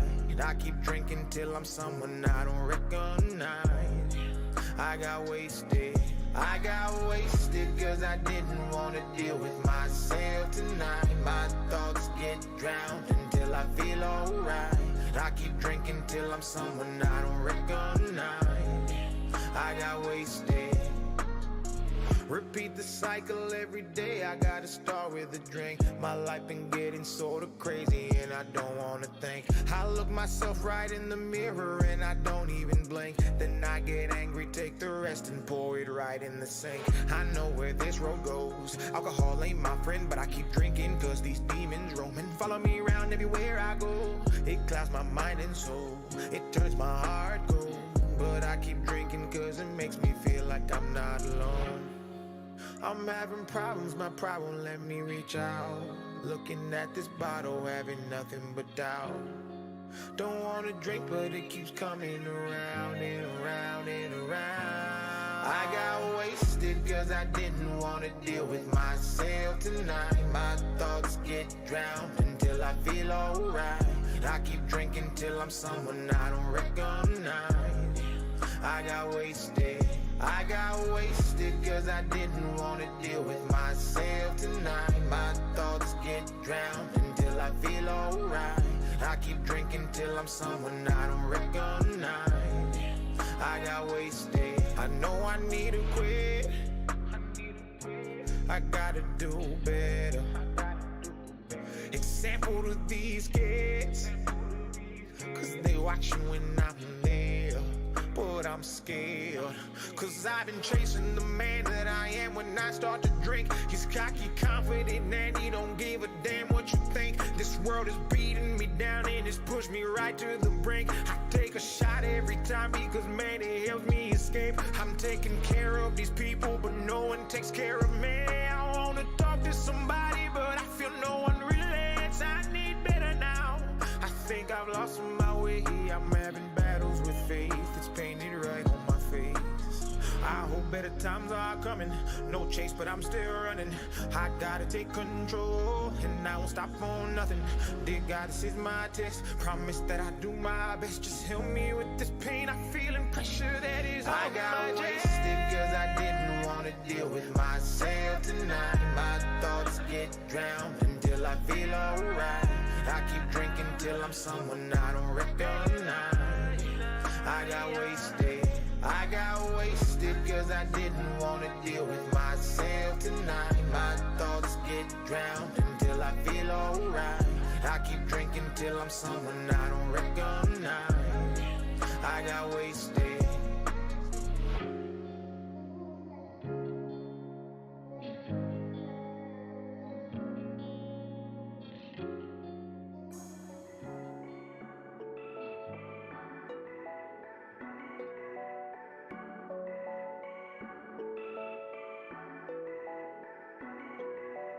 Every night that I'm alone, I fall in a different zone. I am in a place my body isn't needed anymore. I see phantoms at my window, third level of my state. They walk on a certain level, looking at me through a double page. They see mine, theirs is Jane. We both nod, we both wave. They're probably just lost like me, but never have the time to speak. But even if we did, it probably wouldn't catch my lingo. Looking at me skeptical like I was Johnny Ringo. It's safe to say that they don't mean no harm though. They whisper to me till my eyes fall inside my pillow. Trip through levels of dimensions, let me see my future through some type of supernatural premonition. I don't want to dance with the devil. I just want to confront him at a table. And I don't need your hollow promise. I just need to look you in the eyes and tell you that you didn't help me make it. You didn't help me make it. You didn't help me make it.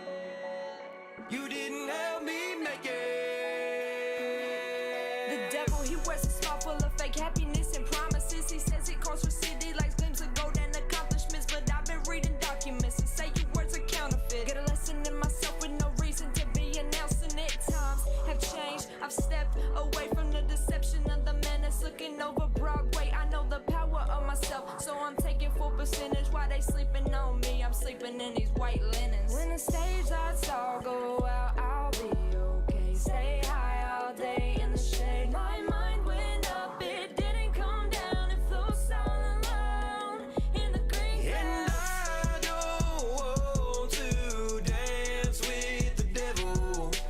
I just want to confront him at a table. And I don't need your high-low promise. I just need to look you in the eyes and tell you that you didn't help me make it. You didn't help me make it. You didn't help me make it. You didn't help me make it. I don't want to dance with the devil. I've been on my grind like the whole time, so I'm on a whole different level.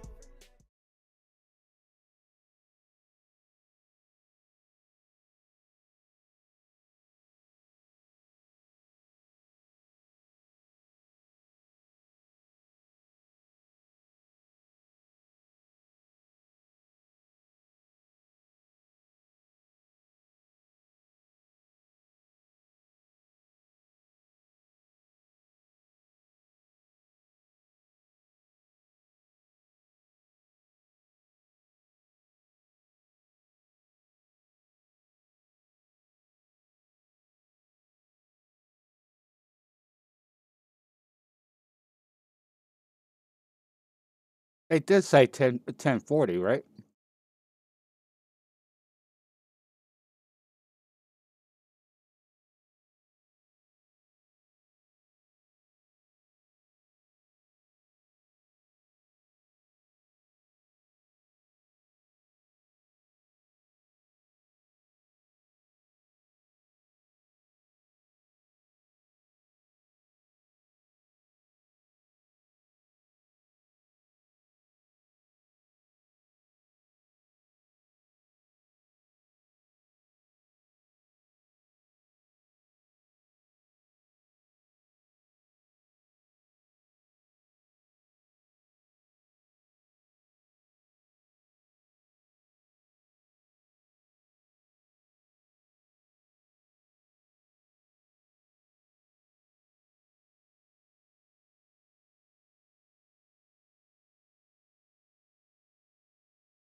Okay, before we start back into the case, there's two things that I need to address that have come to my attention. One is I've issued general orders regarding usage of cell phones, video cameras, all of that stuff.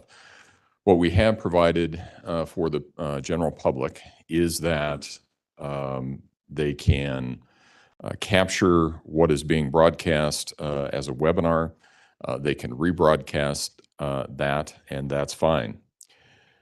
Everyone here needs to understand, everyone in this courtroom is prohibited at any point in time from audio or video recording any part of this proceeding in the courtroom. Don't have your phones out.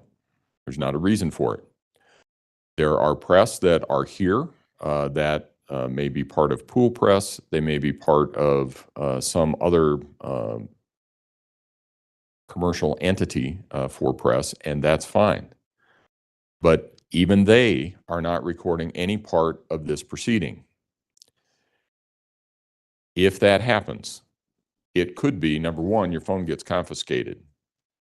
It could be, number two, you face direct contempt proceedings with me.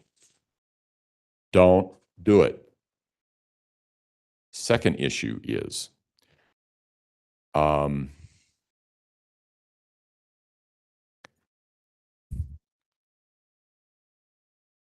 know that we have some people from out of town. I know that we have some people from out of state. And I know that perhaps they're not familiar with the laws in the state of Colorado or the etiquette and procedures for this courtroom and this building. This entire building, the El Paso County Combined Courts, in its entirety, is a non-smoking facility. Also understand, we have cameras everywhere in the building. So when you leave this courtroom and you go down a hallway, and then you go into a stairwell, and you're smoking, we know who it is. Especially if you've been warned about it before and you go down to another stairwell and smoke. I want to be very clear. There is no smoking of either tobacco or marijuana products anywhere in the courthouse at any point in time. Anybody who is here that I learn continues to do that, I may bar from the courthouse pending the outcome of this trial. So, two things: no phones, no smoking. Let me ask, anybody in the gallery have any questions about that? Raise your hand. No response. All right. I'll take that as everybody that's in the courtroom understands my message clearly, and I don't have to take any further action regarding it. Is there anything else that we need to take up outside the presence of the jury? No, Prosecution? no. Defense? No, sir. Okay, let's go ahead and bring the jury back in. Smoking weed in this. That's funny. Dumbasses. Come on, blast, Judge. Come on, show the video.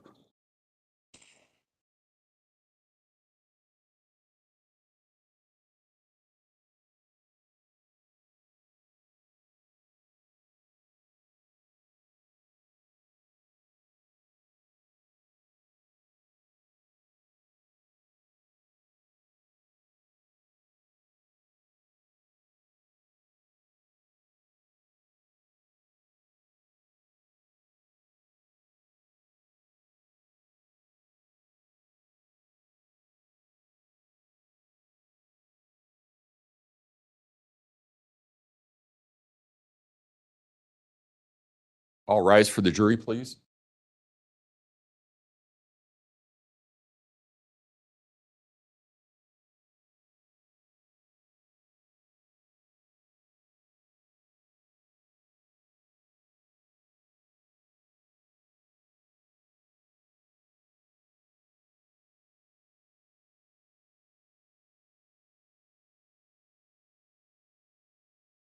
May all be seated. Court will recall 20 CR 1358, People versus Letecia Stauch. Record should reflect the jury has returned to the courtroom.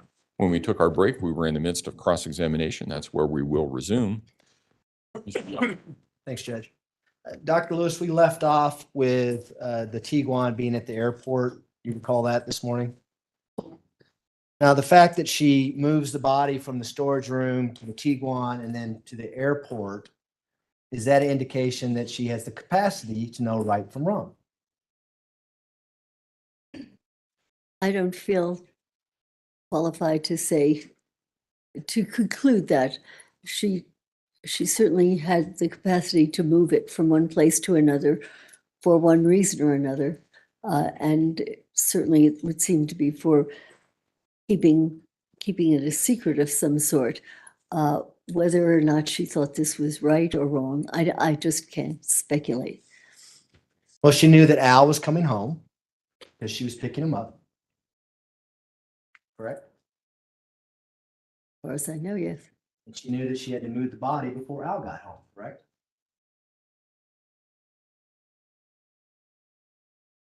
Perhaps. The body was hidden, so it could have been hidden somewhere else. Yeah. And she knew she had to rent another vehicle because Gannon's body was in her Tiguan, correct? I know she rented another one and it was in the T1, yes. She thought this out, right? Yes. Rational thinking? That's a leap. Thinking, yes. Okay.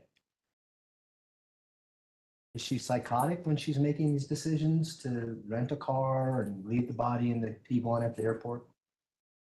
Again, speculation. I don't know.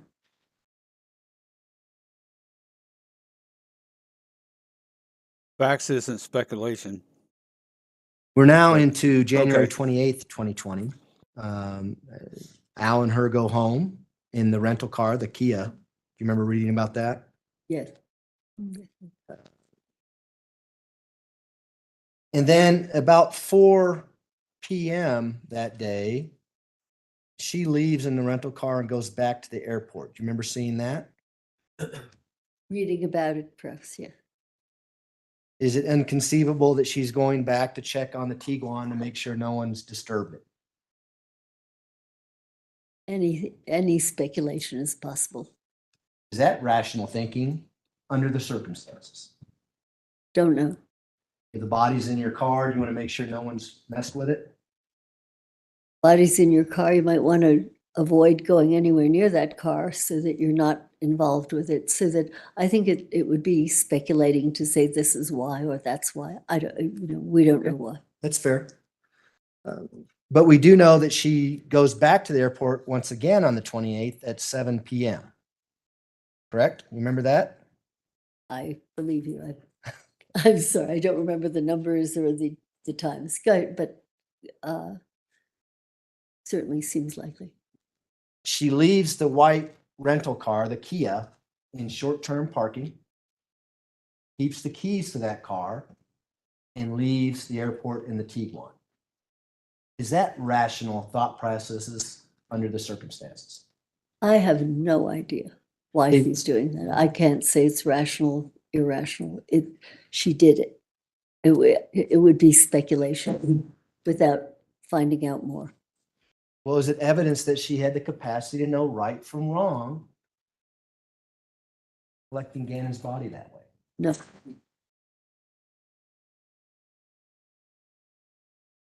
She takes the Tiguan and leaves, puts her phone on airplane mode, and drives for several hours. And we're mapping her on our Life 360 app. Do you remember seeing that?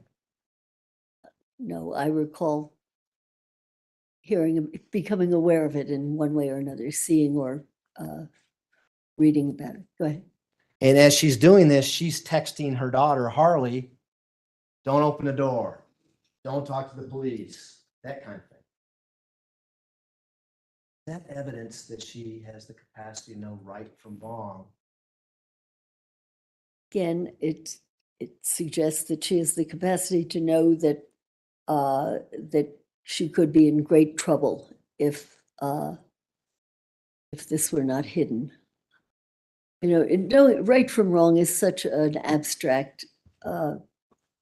It's hard to comment on that. Certainly, if she would have stayed with Gannon's body in his bedroom, that might be some good evidence that she didn't have the capacity to know right from wrong. Didn't think it was wrong to kill him, right? Again, that's one interpretation. And of course, that didn't happen here, correct? That she stayed with him? Right. She did not stay with him. Because what she does is she eventually drives her Tiguan up to Palmer Lake, which is a small town north of Colorado Springs. If you're not familiar with it. She finds an isolated spot dropped the suitcase off on the side of the road. That evidence that she had the capacity to know right from wrong and trying to hide the body again. Again, she had the capacity to know that she needed to hide the body. I don't know, I can't move on to yes, she knew right from wrong. That again, it's an abstraction, and I can't comment on knowing right from wrong simply from that. Is that evidence that she's suffering some kind of psychosis? The fact that she goes to an isolated spot to hide the body? Maybe, don't know. Is it also evidence that she may not be suffering from psychosis? The fact that she knows to go to an isolated spot and hide the body? Maybe. During this whole time, she's texting with Harley and still controlling what Harley's actions are. Do you remember seeing that? You would have to remind me. She's multitasking. She's kind of controlling what's happening at her house as well as getting rid of the body. I'm sorry, I have not juxtaposed that, but if you clarify what she was saying to Harley, perhaps I can say something. But don't talk to the cops. Don't talk to the police, that kind of stuff. Don't let them in the house. You consider that to be a form of manipulation? Certainly a form of trying to control what happens. Around midnight, between the 28th and the 29th of January 2020, she meets Harley close to Harley's place of employment. Ever reading about that? Not specifically, but and she leaves her Tiguan there. Harley then takes her back home in her car. The fact that she's thinking about leaving the Tiguan somewhere other than her own home, is that evidence that she has the capacity to know right from wrong? again, it shows the capacity to know what will be regarded as incriminating or not in her best interest. Again, right from wrong is abstract, and I hesitate to comment on that specifically. Well, I'll ask you this then. Did she know the fact that if there was blood in that Tiguan, it might be incriminating to her? I would think so, yes.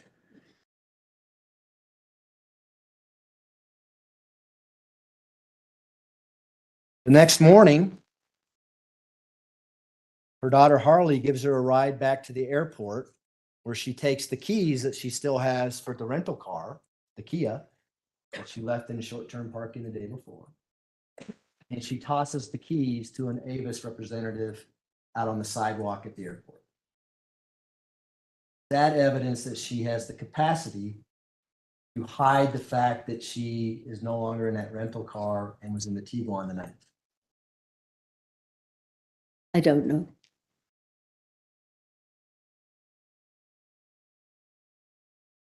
Her daughter Harley then gives her a ride back to where her Tiguan is, where it was at all night, by her place of employment. Massage Envy, you didn't know. Okay.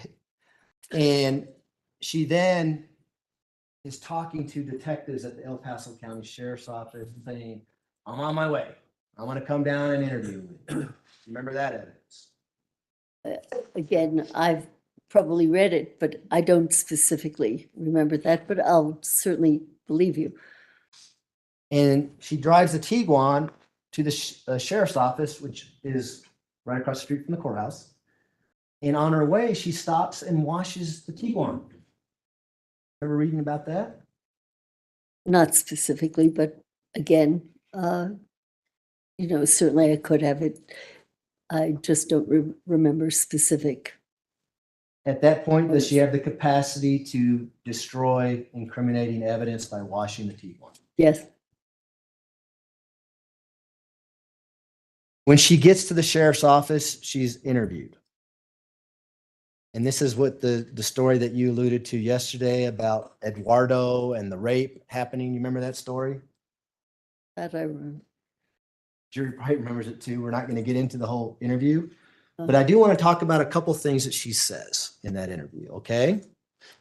In that interview, she alludes to the fact that Eduardo took a suitcase. Remember that portion of the interview? You'd have to continue on. Weird, isn't it? You're describing being raped, your stepson's kidnapped, and by the way, the kidnapper took a suitcase. It's wacky. It is crazy, isn't it? Yeah, it's crazy. Do you think it might be an indication that she knew that Gannon's body was in a suitcase out in Palmer Lake at that time? And if someone was to find the body, she had an explanation as to how the body got there? Could be. Pretty rational thinking, isn't it, under the circumstances? I don't think much of what she was thinking was rational, sir. So that, again, that's What about smart? Was that smart to tell the officers that? Again, that's a judgment call. The whole thing is so convoluted and wacky that to call it smart doesn't quite hit the mark. The other crazy thing that she says is, after he raped me and kidnapped Gannon, he just leaves the gun at the house and then leaves. Yeah, that's great. That is crazy. Yeah. But is it really crazy? Because she knows the gun is still in the house, and that's the gun that she used, and she has to have an explanation on why that gun was used. I don't know if it was really crazy. It sounds crazy to me. Or really smart, right? Not to me, but setting up the story. Again, you're thinking more logically, I think, than we can give her credit for through much of this. But I find crazy what you find logical. It's crazy when people kill their kids. It's crazy when you say Eduardo comes and rapes her and takes off Gannon. It's the whole concept is crazy. It if a little bit of it is seems logical that a gun was here or there, the whole story of Eduardo is crazy. Yeah, that's why she changed it later on and came up with Quincy Brown and some other stories, right? I don't know why. Because she realized it was crazy and then changed it. Yeah.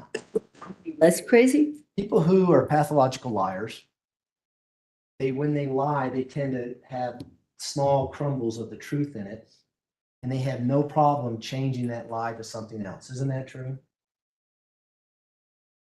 This is what your understanding is of a pathological liar. I can't, I can't ascribe to that or not. This is what you believe. What do you believe? You've interviewed hundreds of people on death row. Have you ever come across any of those individuals who may have not been honest with you? Oh, yes, from time to time, sure. That may have been, have antisocial personality disorder? May have. Where they're manipulators, they're pathological liars, they have no sympathy. This is a bit of a fantasy, and I don't know what's a fantasy about. I'm just asking you, do you ever come across anybody like that? Exactly like that, I would say no. Never come across anyone with antisocial personality disorders? Certainly, I've come across many people who have been so diagnosed. And those are some of the criteria of antisocial personality disorder, are they not? There are some of them. Jump forward to January 31st, 2020, okay? Her family now has come to Colorado. Her aunt has rented a Nissan Altima from Denver and drove it down to Colorado Springs. Remember reading about that? No. Nothing crazy about that, right? Don't know the Altima, but That Ultima, at some point on January 31st, a tracking device is placed on it, a GPS tracking device. You remember reading about that? Yes, I think so, yeah. And then her family, including her daughter, her brother, indicate that Ms. Stauch disappears for 2 hours that afternoon, January 31st, 2020, in the Nissan Altima. Remember where she goes? You'd have to remind me, no. She goes right back to that same spot in Palmer Lake where the body is. Is that evidence that she has a capacity to know right from wrong when she goes back to collect Gannon's body? In my opinion, that's evidence of stupidity. If you want to cover up something that you've done, you don't drive back to the body. You just don't do that. But she did. Yeah, it's not too smart and not too well thought out, but she did it. Is it not conceivable that I didn't hide the body good enough? I need to go get it.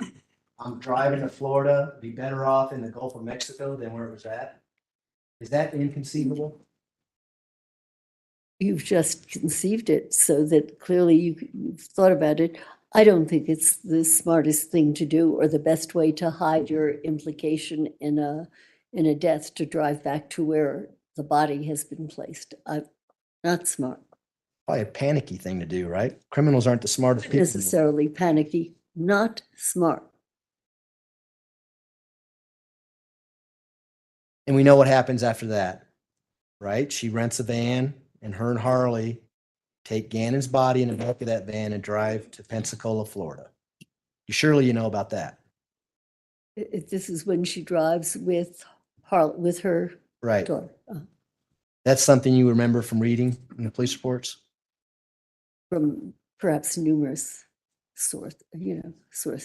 Along the way, Ms. Stauch is able to rent hotel rooms. She's able to deceive the people at the hotel. So she works for the Ford Motor Company. We only need one room, one person, no pets, no one else. Remember reading about that? Not specifically. The whole trip to Florida, do you see any evidence of psychosis or any evidence that she didn't have the capacity to know right from wrong during that trip? I have to say, I see neither the capacity nor a lack of capacity there. It's to my mind, it's incredibly peculiar behavior to drive that distance with a body, and the body of a child that you allegedly loved, in the back of your car. There is. I'm glad you used the word allegedly there, because you're familiar with a search that she did on her phone that was later deleted by her that says, "I don't like my stepson." Remember that search? I'm aware of All good, the ladies, statement, before. I don't like my stepson. Stay safe. Kind of contradicts what you've I been think only saying the whole. once. I think I only became aware of that once, but it could have happened again. I don't know. So she takes Gannon's body and dumps it over a bridge in Pensacola. That evidence that she has the capacity to know right from wrong when she once again is hiding Gannon's body. Again, I don't know if that shows she knows right from wrong. And then his body was discovered on March 17, 2020 by a Macon ponder. Do you remember reading about that? I remember reading that it was found. Bridge inspector who inspects that bridge every 2 years just happened to be there on March 17, 2020, and he finds the suitcase. Okay. If that suitcase is never found, do you think we'd be here today on an insanity case? I can't answer that. I don't know.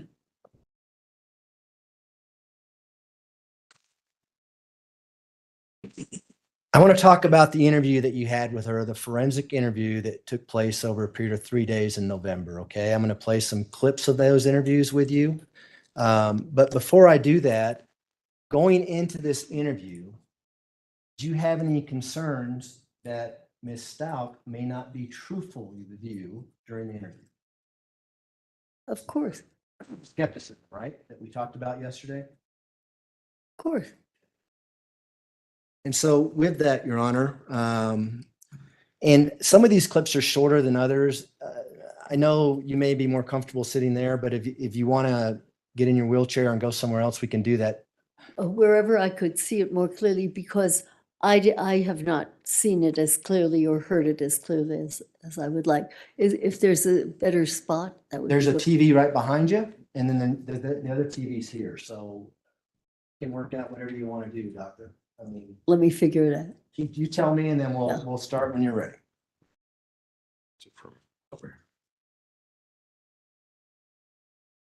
We're gonna go. I wonder, can we move this back a little and can we see, can I hear this clearly? You're gonna be able to, you're gonna be able to hear it clearly. We could also get you in a wheelchair and put you. I, Right here, so that would be easier. well, why don't we try it? If it isn't clear, we can pause and go. Yeah, let's. Yeah. Well, here's the deal, Doctor. I'm going to ask you some questions after the clips, okay? And so this one's, I think, only about 5 minutes long. I'm going to try it from sitting there and see how it works out, and then we can go to plan B if we have to. Well, yeah, we certainly could.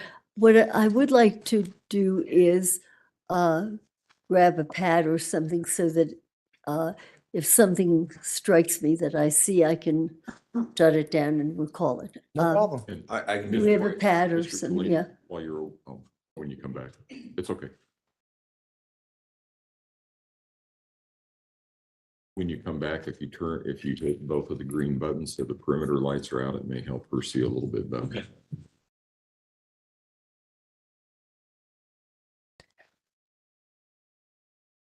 That? Yeah, and the other one. Yep. There you go.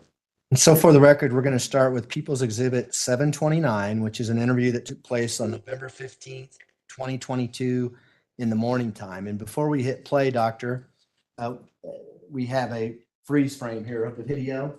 Obviously, Of the what? It's just the video is paused so we can see the image.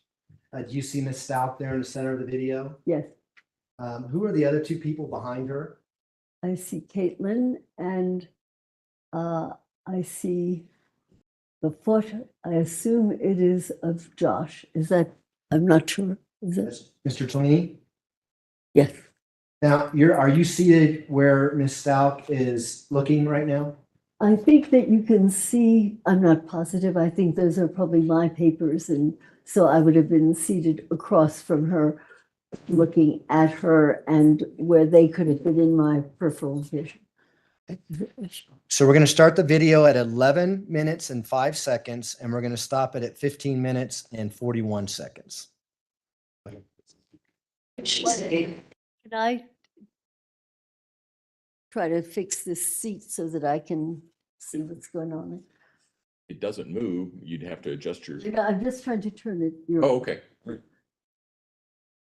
It will turn all the way around. There you go.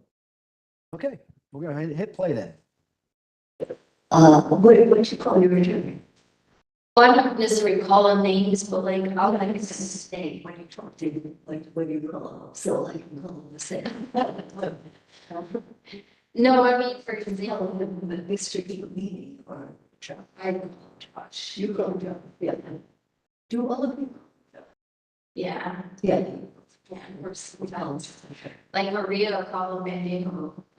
And then the bed. No, like Maria sometimes calls them Bendigo. She is called them B-A-N-D-J.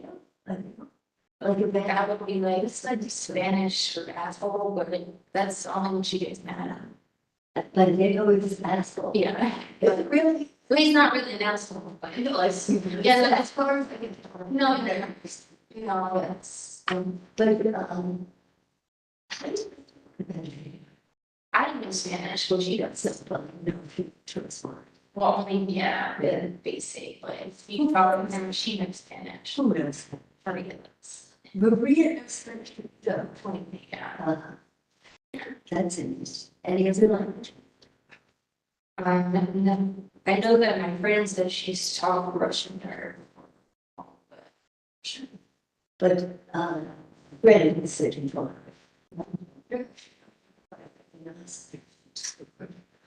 I don't, and you're not aware of any Russian kind of aspect of you. I know I've been to like a lot of countries and ended up there and I've had to adapt to them and I know that I'm able to talk to people there. What's the things I sort of by what you're telling me? I'm big John, yeah. I've been to all the islands, all the Caribbean islands. Yeah. And I've been to Dubai. So I need to sit back further and just, it's too hard to see her from here. Can we move perhaps I can just move the wheelchair over there and look Sure. up here. I can help Okay. you out. We paused it at 1311.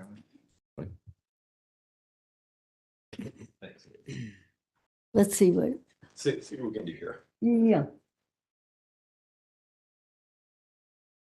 And if we just move that around there, maybe, Yeah, let's see what we can do. yeah, okay.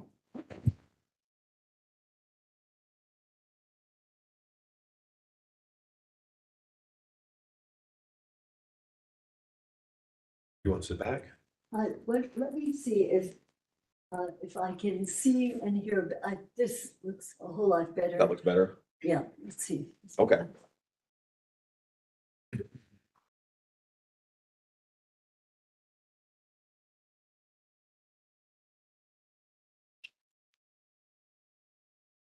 Okay. Yes. Yeah, I think, however, I think this is better. Okay, that's fine. You'll just need to, if you're going to be asked any questions or give any answers from there, you'll just need to speak up so everybody can hear you because the microphone's not there and there are jurors behind you. And it may be easier, like when there's a question, then I'll just turn her that We way. can do That's that. okay with Mr. Young? Yeah, that's fine. Okay. Hey, we'll go ahead and resume the video at 1311. What the date of this, just so I have. Sure, it's November 15th, 2022 in the morning. Okay, here we go. She's a princess. She went to Dubai. She's a princess. She went to Dubai. Is she's not part of you, or She is. so jazz that what part of you is that? She's risky. Like she doesn't look at like she's very risky. What do you call Like risky. Yeah, like I'm gonna say like get me in trouble. Yeah. So that can't go out. I party a lot. Yeah. I'm not a partner. You're not a part of it. So I was just getting the picture. So like what happened is something really happens where they're like really stressed out. I can be at like work and be okay and something stressful will happen and then I'll just end up right somewhere. End up on the plane. Do you know how you got to the plane? It's like my body goes through the motions. Like obviously I gotta get a passport, buy a ticket, but I don't really remember doing all of it. You don't remember? I know it sounds crazy, but No, it doesn't. But like, okay, so like, if you see my credit card's by me, and you're like, oh, okay, obviously she did it, because obviously it's under my name, it's easy to, and my body's gotta know that's whose credit card you got funds to be able to pay for it, but then at the same time, like, I won't know I've done it, so I'm on the plane, and I'm like, oh, okay, I'm going to this place, or I'm going to that place. Find yourself somewhere. Not even really. I've been to a lot, even simply past. We just drinking wine, like, oh, I didn't remember this wine bottle. Simple things like that, all the way up until being in another country. I've been to a lot where my daughter's even texting me, like, Mom, it says you're in the middle of the ocean. I'm like, oh, I am. Because, and where one time I was in Jamaica. so you were there flying. No, I got a plane to live in Jamaica, but I was also at work that party and ended up meeting with a night. Well, so maybe Josh can look it up. Okay, we stopped it at 1544. Okay. So I'm more than happy to help out. Oh, I'm sorry. I'm sorry, I did not get all of her words there, so. If the question I ask you, if you want to have us replay something, we can do that, okay? Or perhaps if someone could reread it and, I'll do my best to paraphrase. How's that? Great. Okay? In the beginning, you asked the question about how she refers to her attorney, Josh. You remember asking that? The question you ask is, do all of you call him Josh? Do you remember asking that question? Why did you ask it that way? I think it's something fantasy that where she had talked about other, and that was, I did not make that up myself, that it came from other entities of some sort. I don't recall the earlier part, but knowing myself, I know I wouldn't introduce it, it would have been something. And I guess, yeah, can the jury hear okay, Your Honor? I just want to make sure. Looks like it. Okay, great. We're getting thumbs up. It's all good. She talked about Maria having a jail call and speaking Russian. Remember that? There was something there about the Russian, yeah. Did you ever see a jail call where the defendant was speaking Russian? I don't recall a jail call, so I don't. That would be something important to you, would it not? If she's saying that, and then lo and behold, there is a jail call where she's speaking Russian, that could corroborate what she's saying, right? Well, it could. I have to see it kind of in a bigger picture because I remember different things. It had, in retrospect, but it has special meaning because much later, I believe, in my interview, she starts to speak in what sounds like a Russian accent. And Dr. Lewis, we're going to play that. Well, We're going to. This is the first time I'm aware that I did not recall that she had mentioned the Russian.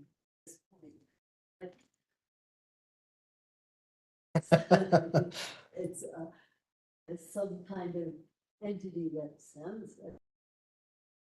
And we'll talk about that more when we get that portion of the video. We're gonna play that portion where she's speaking in an accent. Okay? And one other issue here was, and that puzzled me, but I didn't pause there, was when she said part of her, I thought it might have been Maria, spoke Spanish. And so I kind of cocked my ear from my I too did anything speak Spanish. I don't know whether any or whether this is part of something it is that sounds speaks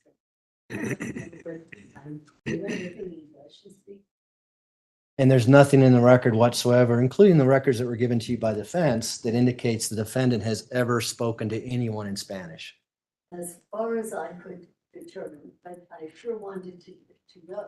Yeah, sure. It's possible. Yep. She tells you that she's been to Dubai as Jasmine, and Jasmine's a princess. Remember that? Well, there's a lot of stuff there.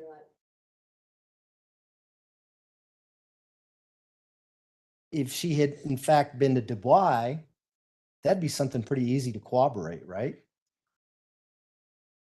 I suppose. I don't think I took it that. You mean you don't think that she went to Dubai?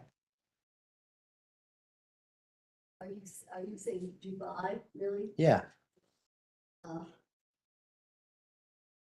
Likely to be at that point. Okay, so she's making that up? Well, if she's making it up, or that is a fantasy. Like when we have dreams, and they're very real, and we think we've been there, that at that time that she had been to Dubai, she has a whole history of going to all sorts of different, but she has gone to some of which. Here, Well, the history would be documented because there'd be plane tickets, there'd be family members knowing that she was gone for a period of time, things like that, that you can corroborate, right? if I had At the moment, I thought that was an easier thing to corroborate. Yeah, I think that it was testimony. What about Alaska? Remember her talking to you about Alaska later in the interview? How Oh, yeah, I had trouble with Alaska because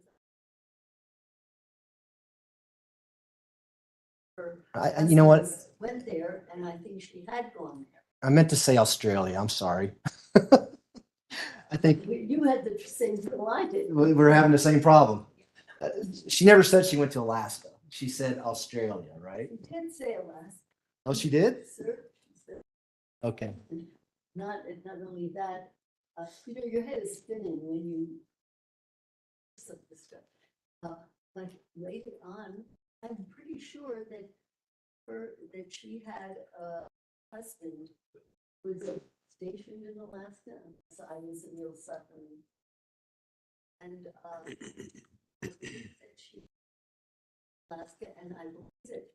I think in my notes I have down that he did I think there's really Alaska. Alaska happened. They lived in Alaska. Okay. That was my fault. I meant to talk about the Australian trip where she says her and Harley went over there and she blacked out and was on a beach and doing crazy things, she said, and then realized Harley was by herself. Do you remember that? It's something like that. And I'm relieved that you were as confused. And we know there's nothing in the record to indicate that she's ever been to Australia.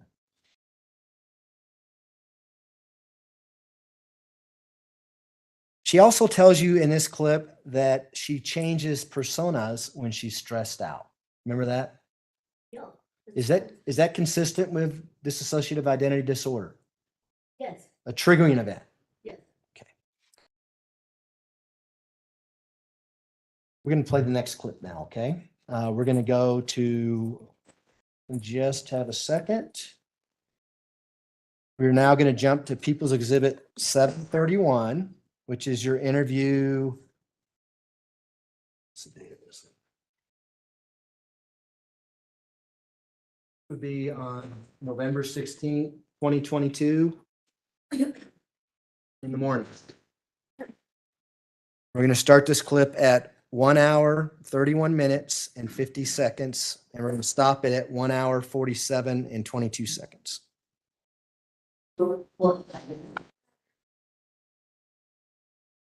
No, that's for the record, doctor, just so the record indicates what we're playing. Okay. Go ahead and play. They're being projected as some monster and like you don't know, and you're like looking around and you like, this is not me. I don't do these things and I don't, you know what I'm saying? This made this roll out. Is it possible that you did state? Yeah. If I did, I didn't know I did or did not intentionally do it. You know what I'm saying? There was no intention to harm anyone. That would be a loved one of mine. You see what I'm saying? Because, you know, Yep. Again, I did not see him. What? See him? Where did you see him? Yeah. As said, I did not do that. I did this, not to put that, whatever. But this is one thing that she keeps saying. She didn't do, or else it gives, you know, you do get some pretty wacky stories about you say that. There is a possibility. It's not clear that point. Do you think that's a possibility? oh, I said that from the beginning, but I all over the place because I really, same job. Is it possible you did that when you were on stage? I was in a what state? Stayed in one of these states where you were never involved. Oh, yeah, I've said that definitely. I know that, but I was not an intention to hurt Anna. Like, it was never like, no, absolutely not. I love Anna. I took care of these kids since they were 5 and 2. I've had these kids from coast to coast, country to country. Like, that's not what what do I gain out of hurting a child? Absolutely nothing. Like, I lose everything in my entire life. And not only is it about me being hurt, but other people around me. And if I'm sitting there telling you that I care about all these people, there are other people hurting in this. If I was going to hurt somebody, why would it not be these people that are hurting people? Right? No, it would not be to hurt a child. You see what I'm saying? Like, absolutely not. Would not be an intention to be like, okay, that's it, you're done for the day. No, like, that's not how it works. I don't feel like I'm doing things right, you know, to do that. I don't work my whole life to do things right, to just be like, today's the day, I'm just gonna ruin my entire life and everybody else's. That's not how it works. These people in here do this stuff, I don't. I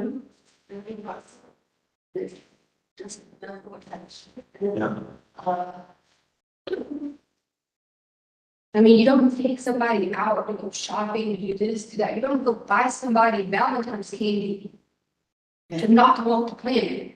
Is that day you were pointing out? Yes. So I don't they don't even understand this. That's just not how it works. You don't pay somebody out clothes for this amount of time. You don't go do this, you don't go do this. Like, I don't get it. I've had these kids in Mexico, Alaska, all these places, not a scratch on their body. Tell me what's going on. We're in Australia. Yes. When? I think I told you 2017 or maybe 18. Maybe. How did you just wonder? I went with people. Get my records to see where I went. But I went with there's, I think it was Sam. Oh, Christina, Sam. Other people. And took care of Dennis. I don't think they live with us in. Sitting from time to time. They want to get away from this place. Yeah. Yeah. And especially like they're gone for the summer. Probably just be on. It's because why I well, I bored. Yeah, like that was my life. I would rather packing up all stuff, just taking everybody back home to South Carolina and taking care of everybody. My life was much easier like that. Because I can help there. No, their grandma. No, Landon's mom. Landon, which was Gannon's mom's mom. Yeah. Gannon, this is Gannon's grandma. She helped me when we lived there and I had the kids. She helped me. She's the only person to help me. But I also had other people there that could help. Support system, yes. Everything. If I could call, I could help. I had other people. Programs that I could be like, great, I need to go do this. I could drop them up here for the day. I had support. My first talk with Josh, I asked him what time. And yeah, he's well, by the way, what you would say, no one else was there, right?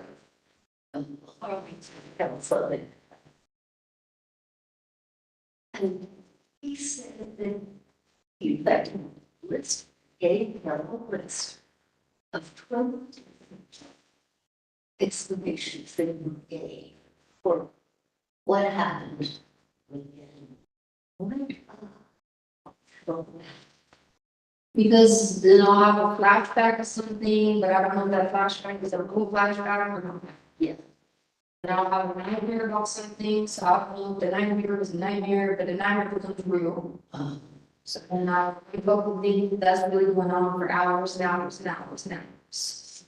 Then sometimes I'll have something and I'll try to put together something and it's like, it's really happening. Because I told you earlier that I didn't know if something's really going on, or if this was real or not. Remember I said I thought this was just one big nightmare. But so, any of it, it's all running together, because sometimes I don't know what's going on, and what's really not going on, you know what I mean? Then 1 minute something can happen, and I'll switch personality, and someone will say, and the other personality, no, this is what really happened. You know what I mean? Then I'll hear like another voice, not schizophrenic voice, easy, and it'd be like my other voice, yeah, tell me this. So it's like going back and forth, back and forth, back and forth, and I drive myself absolutely nuts. So when you ask me, why can't I tell you 100% that I remember? Sitting on the couch, hearing somebody knock, being in the garage, remember I being in the garage, I go look at the windows, look at someone outside, seeing someone downstairs. That was the things I could 100% remember, but running around frantic, not knowing what was going on. So that's what I guess was like this dream or fantasy, or you know, that you have that influences what you think of. But you know, I don't think was just that you told. But I don't know. How do I know? It could be. How do I know? There's people or something. But I'm saying though, but you don't know, because well, one person's telling me this, how do I know? Because this person could be trying to go with that person. You see what I'm saying? Because who knows what that person was really doing? You see what I'm saying? It doesn't matter. He told me. No, I'm not talking about that. I'm talking about what this person was doing. How do you know? Because 1 minute I was doing this, next minute I was doing this, but another person was doing this because I was doing something else. So how do we know? Whether we're in some computer state, and it's not possible to remember what happened. It's not gonna work for me because I'm not like that. I have to know answers. Dude, I wouldn't care if it was just a random person on the street who was a bad person. Yeah, I wouldn't care. Because they would just be a bad person. Yeah. I don't care. But you're like that. See the news every day, bad people, bad things happen to bad people. But when bad things happen to good people, it's hard, especially when I'm sitting there lost. You know, you're sitting there lost. Because there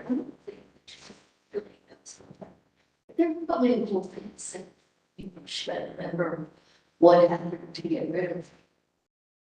Yeah, where he's tossed and this or that, it might have to do something. But in a sense, it's a good memory for. Yeah. And there's probably, there's probably a good reason for all of that. And, you know, you got that stuff, says it's a lot of preference. But let's try from that. Why? I simply believe that. Yeah. Thank you. I got it. Thank you. What's a crime?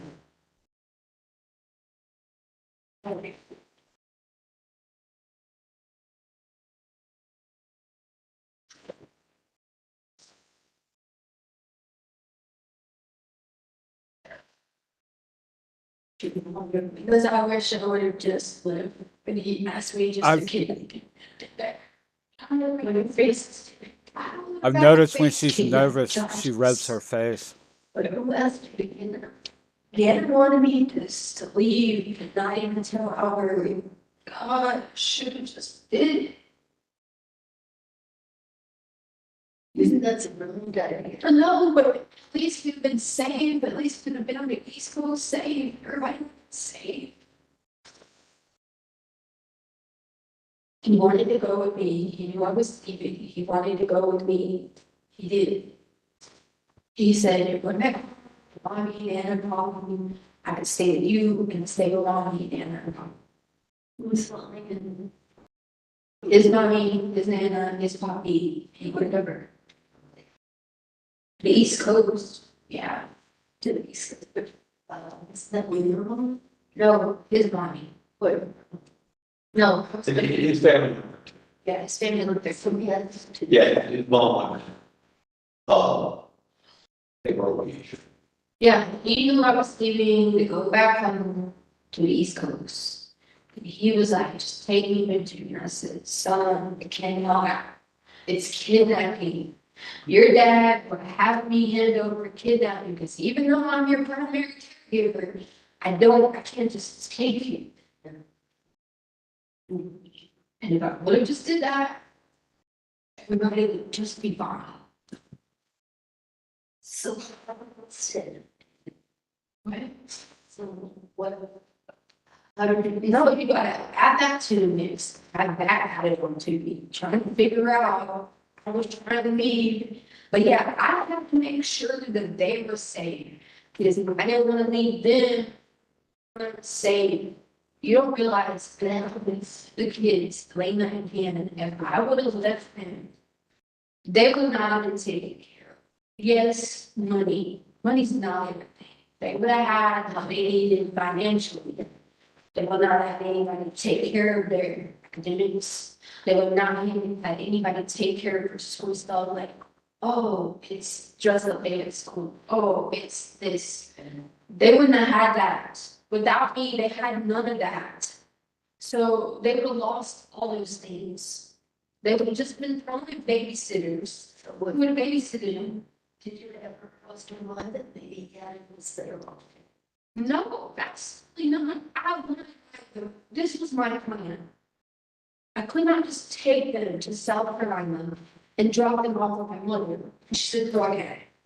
And if I did that, they were in just as worse hands as the guard I've taken care of them. Right? So the plan had to be add more to my plate to figure out how am I going to get them safely to their mom so she could get custody back. But at the same time, she needs a house. And in order to get custody back, a woman can get custody back if I help her because I'm the one that reason we got custody was because of me. So I can help get custody back to her. How am I going to do this? Do it correctly. Make sure she has a home. But it's killing again. Kim doesn't need to die. What are you talking about? Kim dying has nothing to do with that. I didn't come up with any idea of him dying. My point is getting him safely to his mother. I would have been the plan. I could not get him that day. I told him Wednesday I would have worked out with her. But talking to her, getting her a home, I can't just go buy her a home. That's not simple. You see what I'm saying? She's a drug addict. Drug addicts don't listen. They repeat the same cycle over and over and over. So I didn't lose the battle. Should have just took them with me, started the school cross country, and then just been like, oh, well, one of y'all need to figure it out how to become a better parent. That's what I should have done. Love that day. That's what I should have done. Okay, we started at 147:17. Thanks, Mr. Toomey. Absolutely.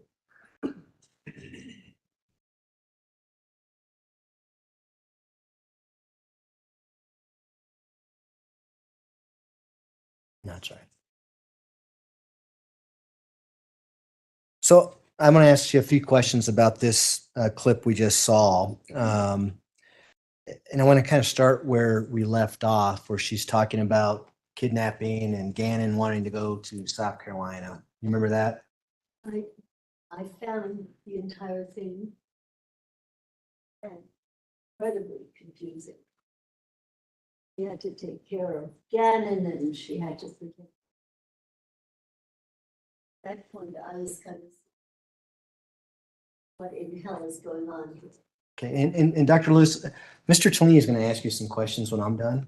If we can just focus on my question, and then if there's other things you want to add, I'm sure Mr. Toomey can ask you about that, okay? Is that fair? I thought I was responding to it. No, I want to talk about, well, is it that unusual that an 11-year-old boy wants to be with his mother?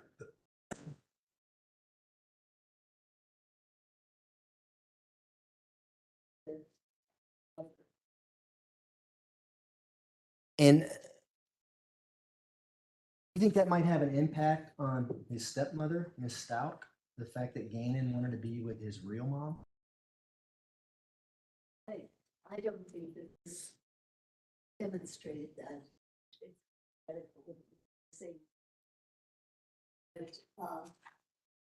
There was something incredibly puzzling about who wanted to be with whom she loved, whom she was taking care of. I found it utterly confusing.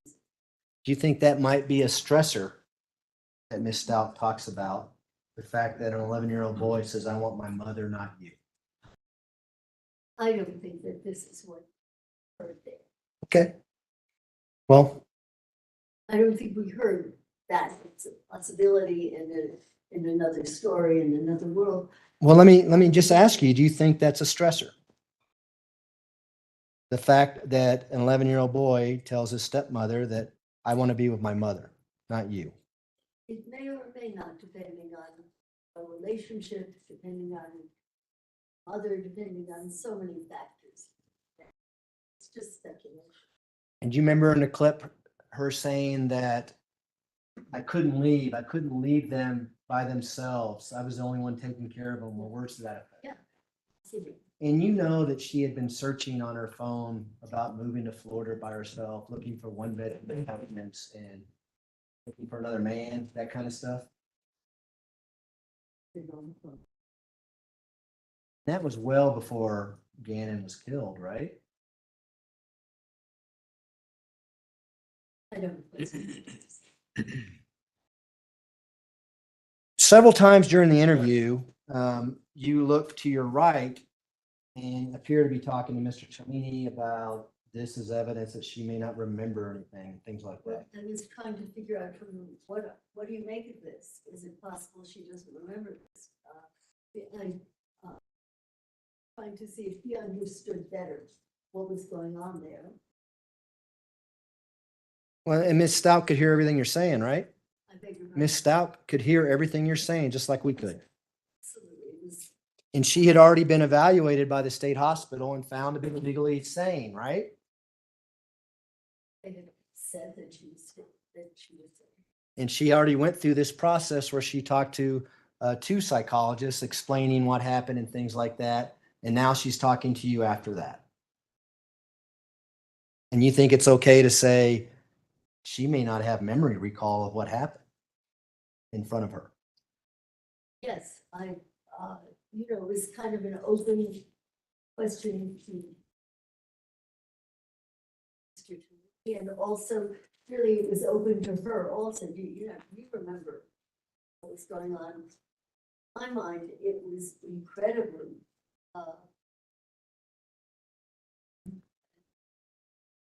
wasn't clear that she was making complete sense. And a couple times in this clip, you asked her what we refer to as a leading question. In other words, you said, do you think it's possible that you were in a peculiar state at the time of this? Remember asking those questions? Yes.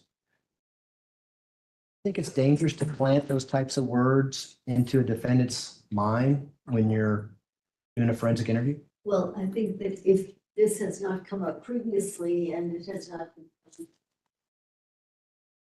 part of the common knowledge that she did go into these kind of, it was sort of broken. What do you think was happening when we were thinking these things?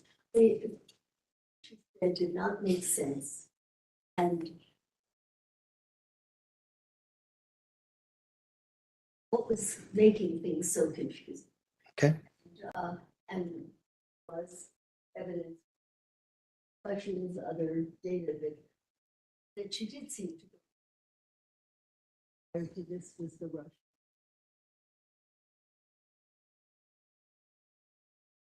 Knew already. It wasn't adding, oh, gee, you go into these states. We already knew from that this happened. I think is it possible? It's really possible this really did.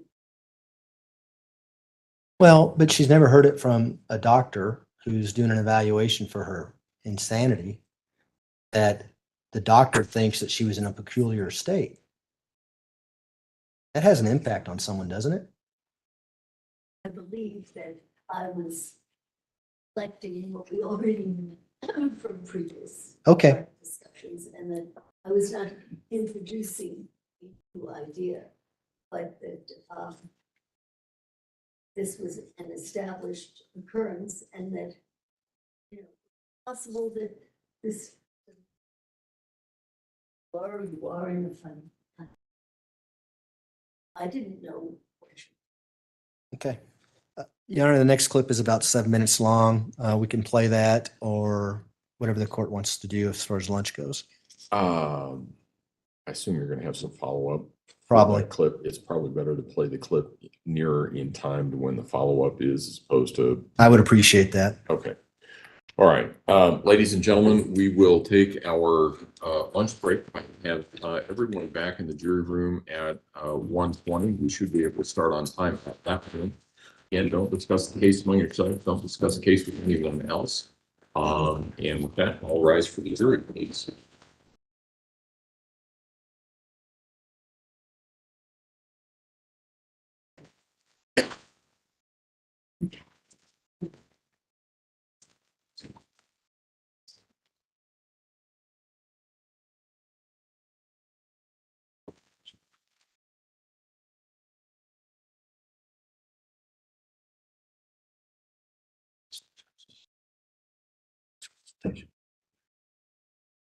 Thank you. May all be seated. Record should reflect the jury has left the courtroom.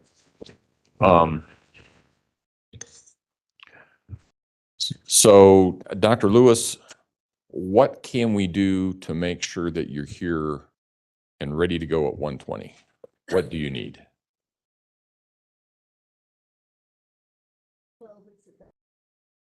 Right. Okay. Well, the reason I asked that question is because you were supposed to be here yesterday at 9, weren't. We're supposed to be here yesterday at 1 o'clock, weren't.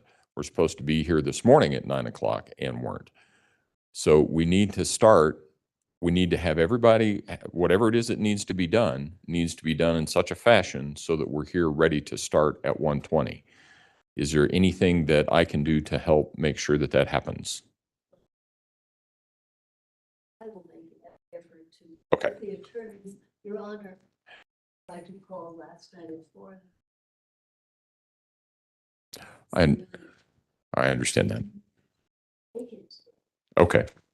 That's why there was a difficulty, because I thought maybe I didn't want to be late for you. Right. Make it in the afternoon or tomorrow, because I was quite ill. Feeling better now? Are you feeling better now? Right now? Good. Okay. All right. All right. Well, we will hope that that will continue. Do whatever it is that you need to do. Communicate with Mr. Tellini and Mr. Cook in whatever fashion that you need to communicate so that we will have everybody here in place, ready to go at 1:20 because the jury's waiting. Everybody's waiting on that. In addition, counsel approach, please.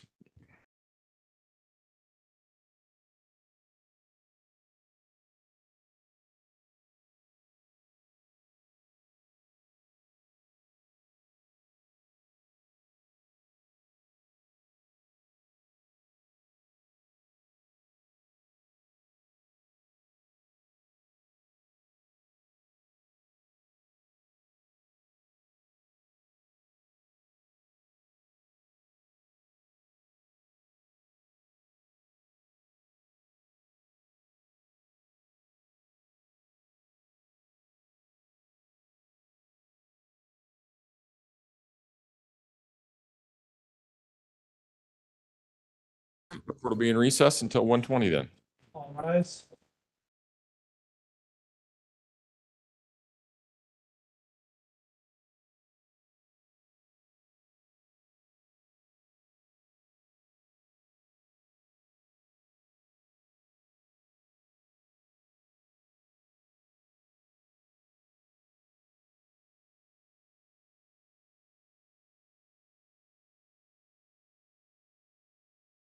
Okay, I'm gonna shut down and then start this back up. I'll put it in Discord when I'm about to go live or that I'm live.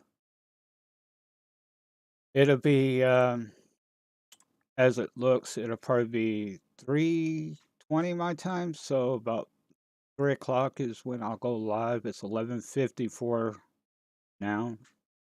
No, it's 1:54 here. So 1:20 would be 3:20 my time. So, alrighty. See you guys then. Thanks for coming. Thanks for the donation. I'll be in Discord.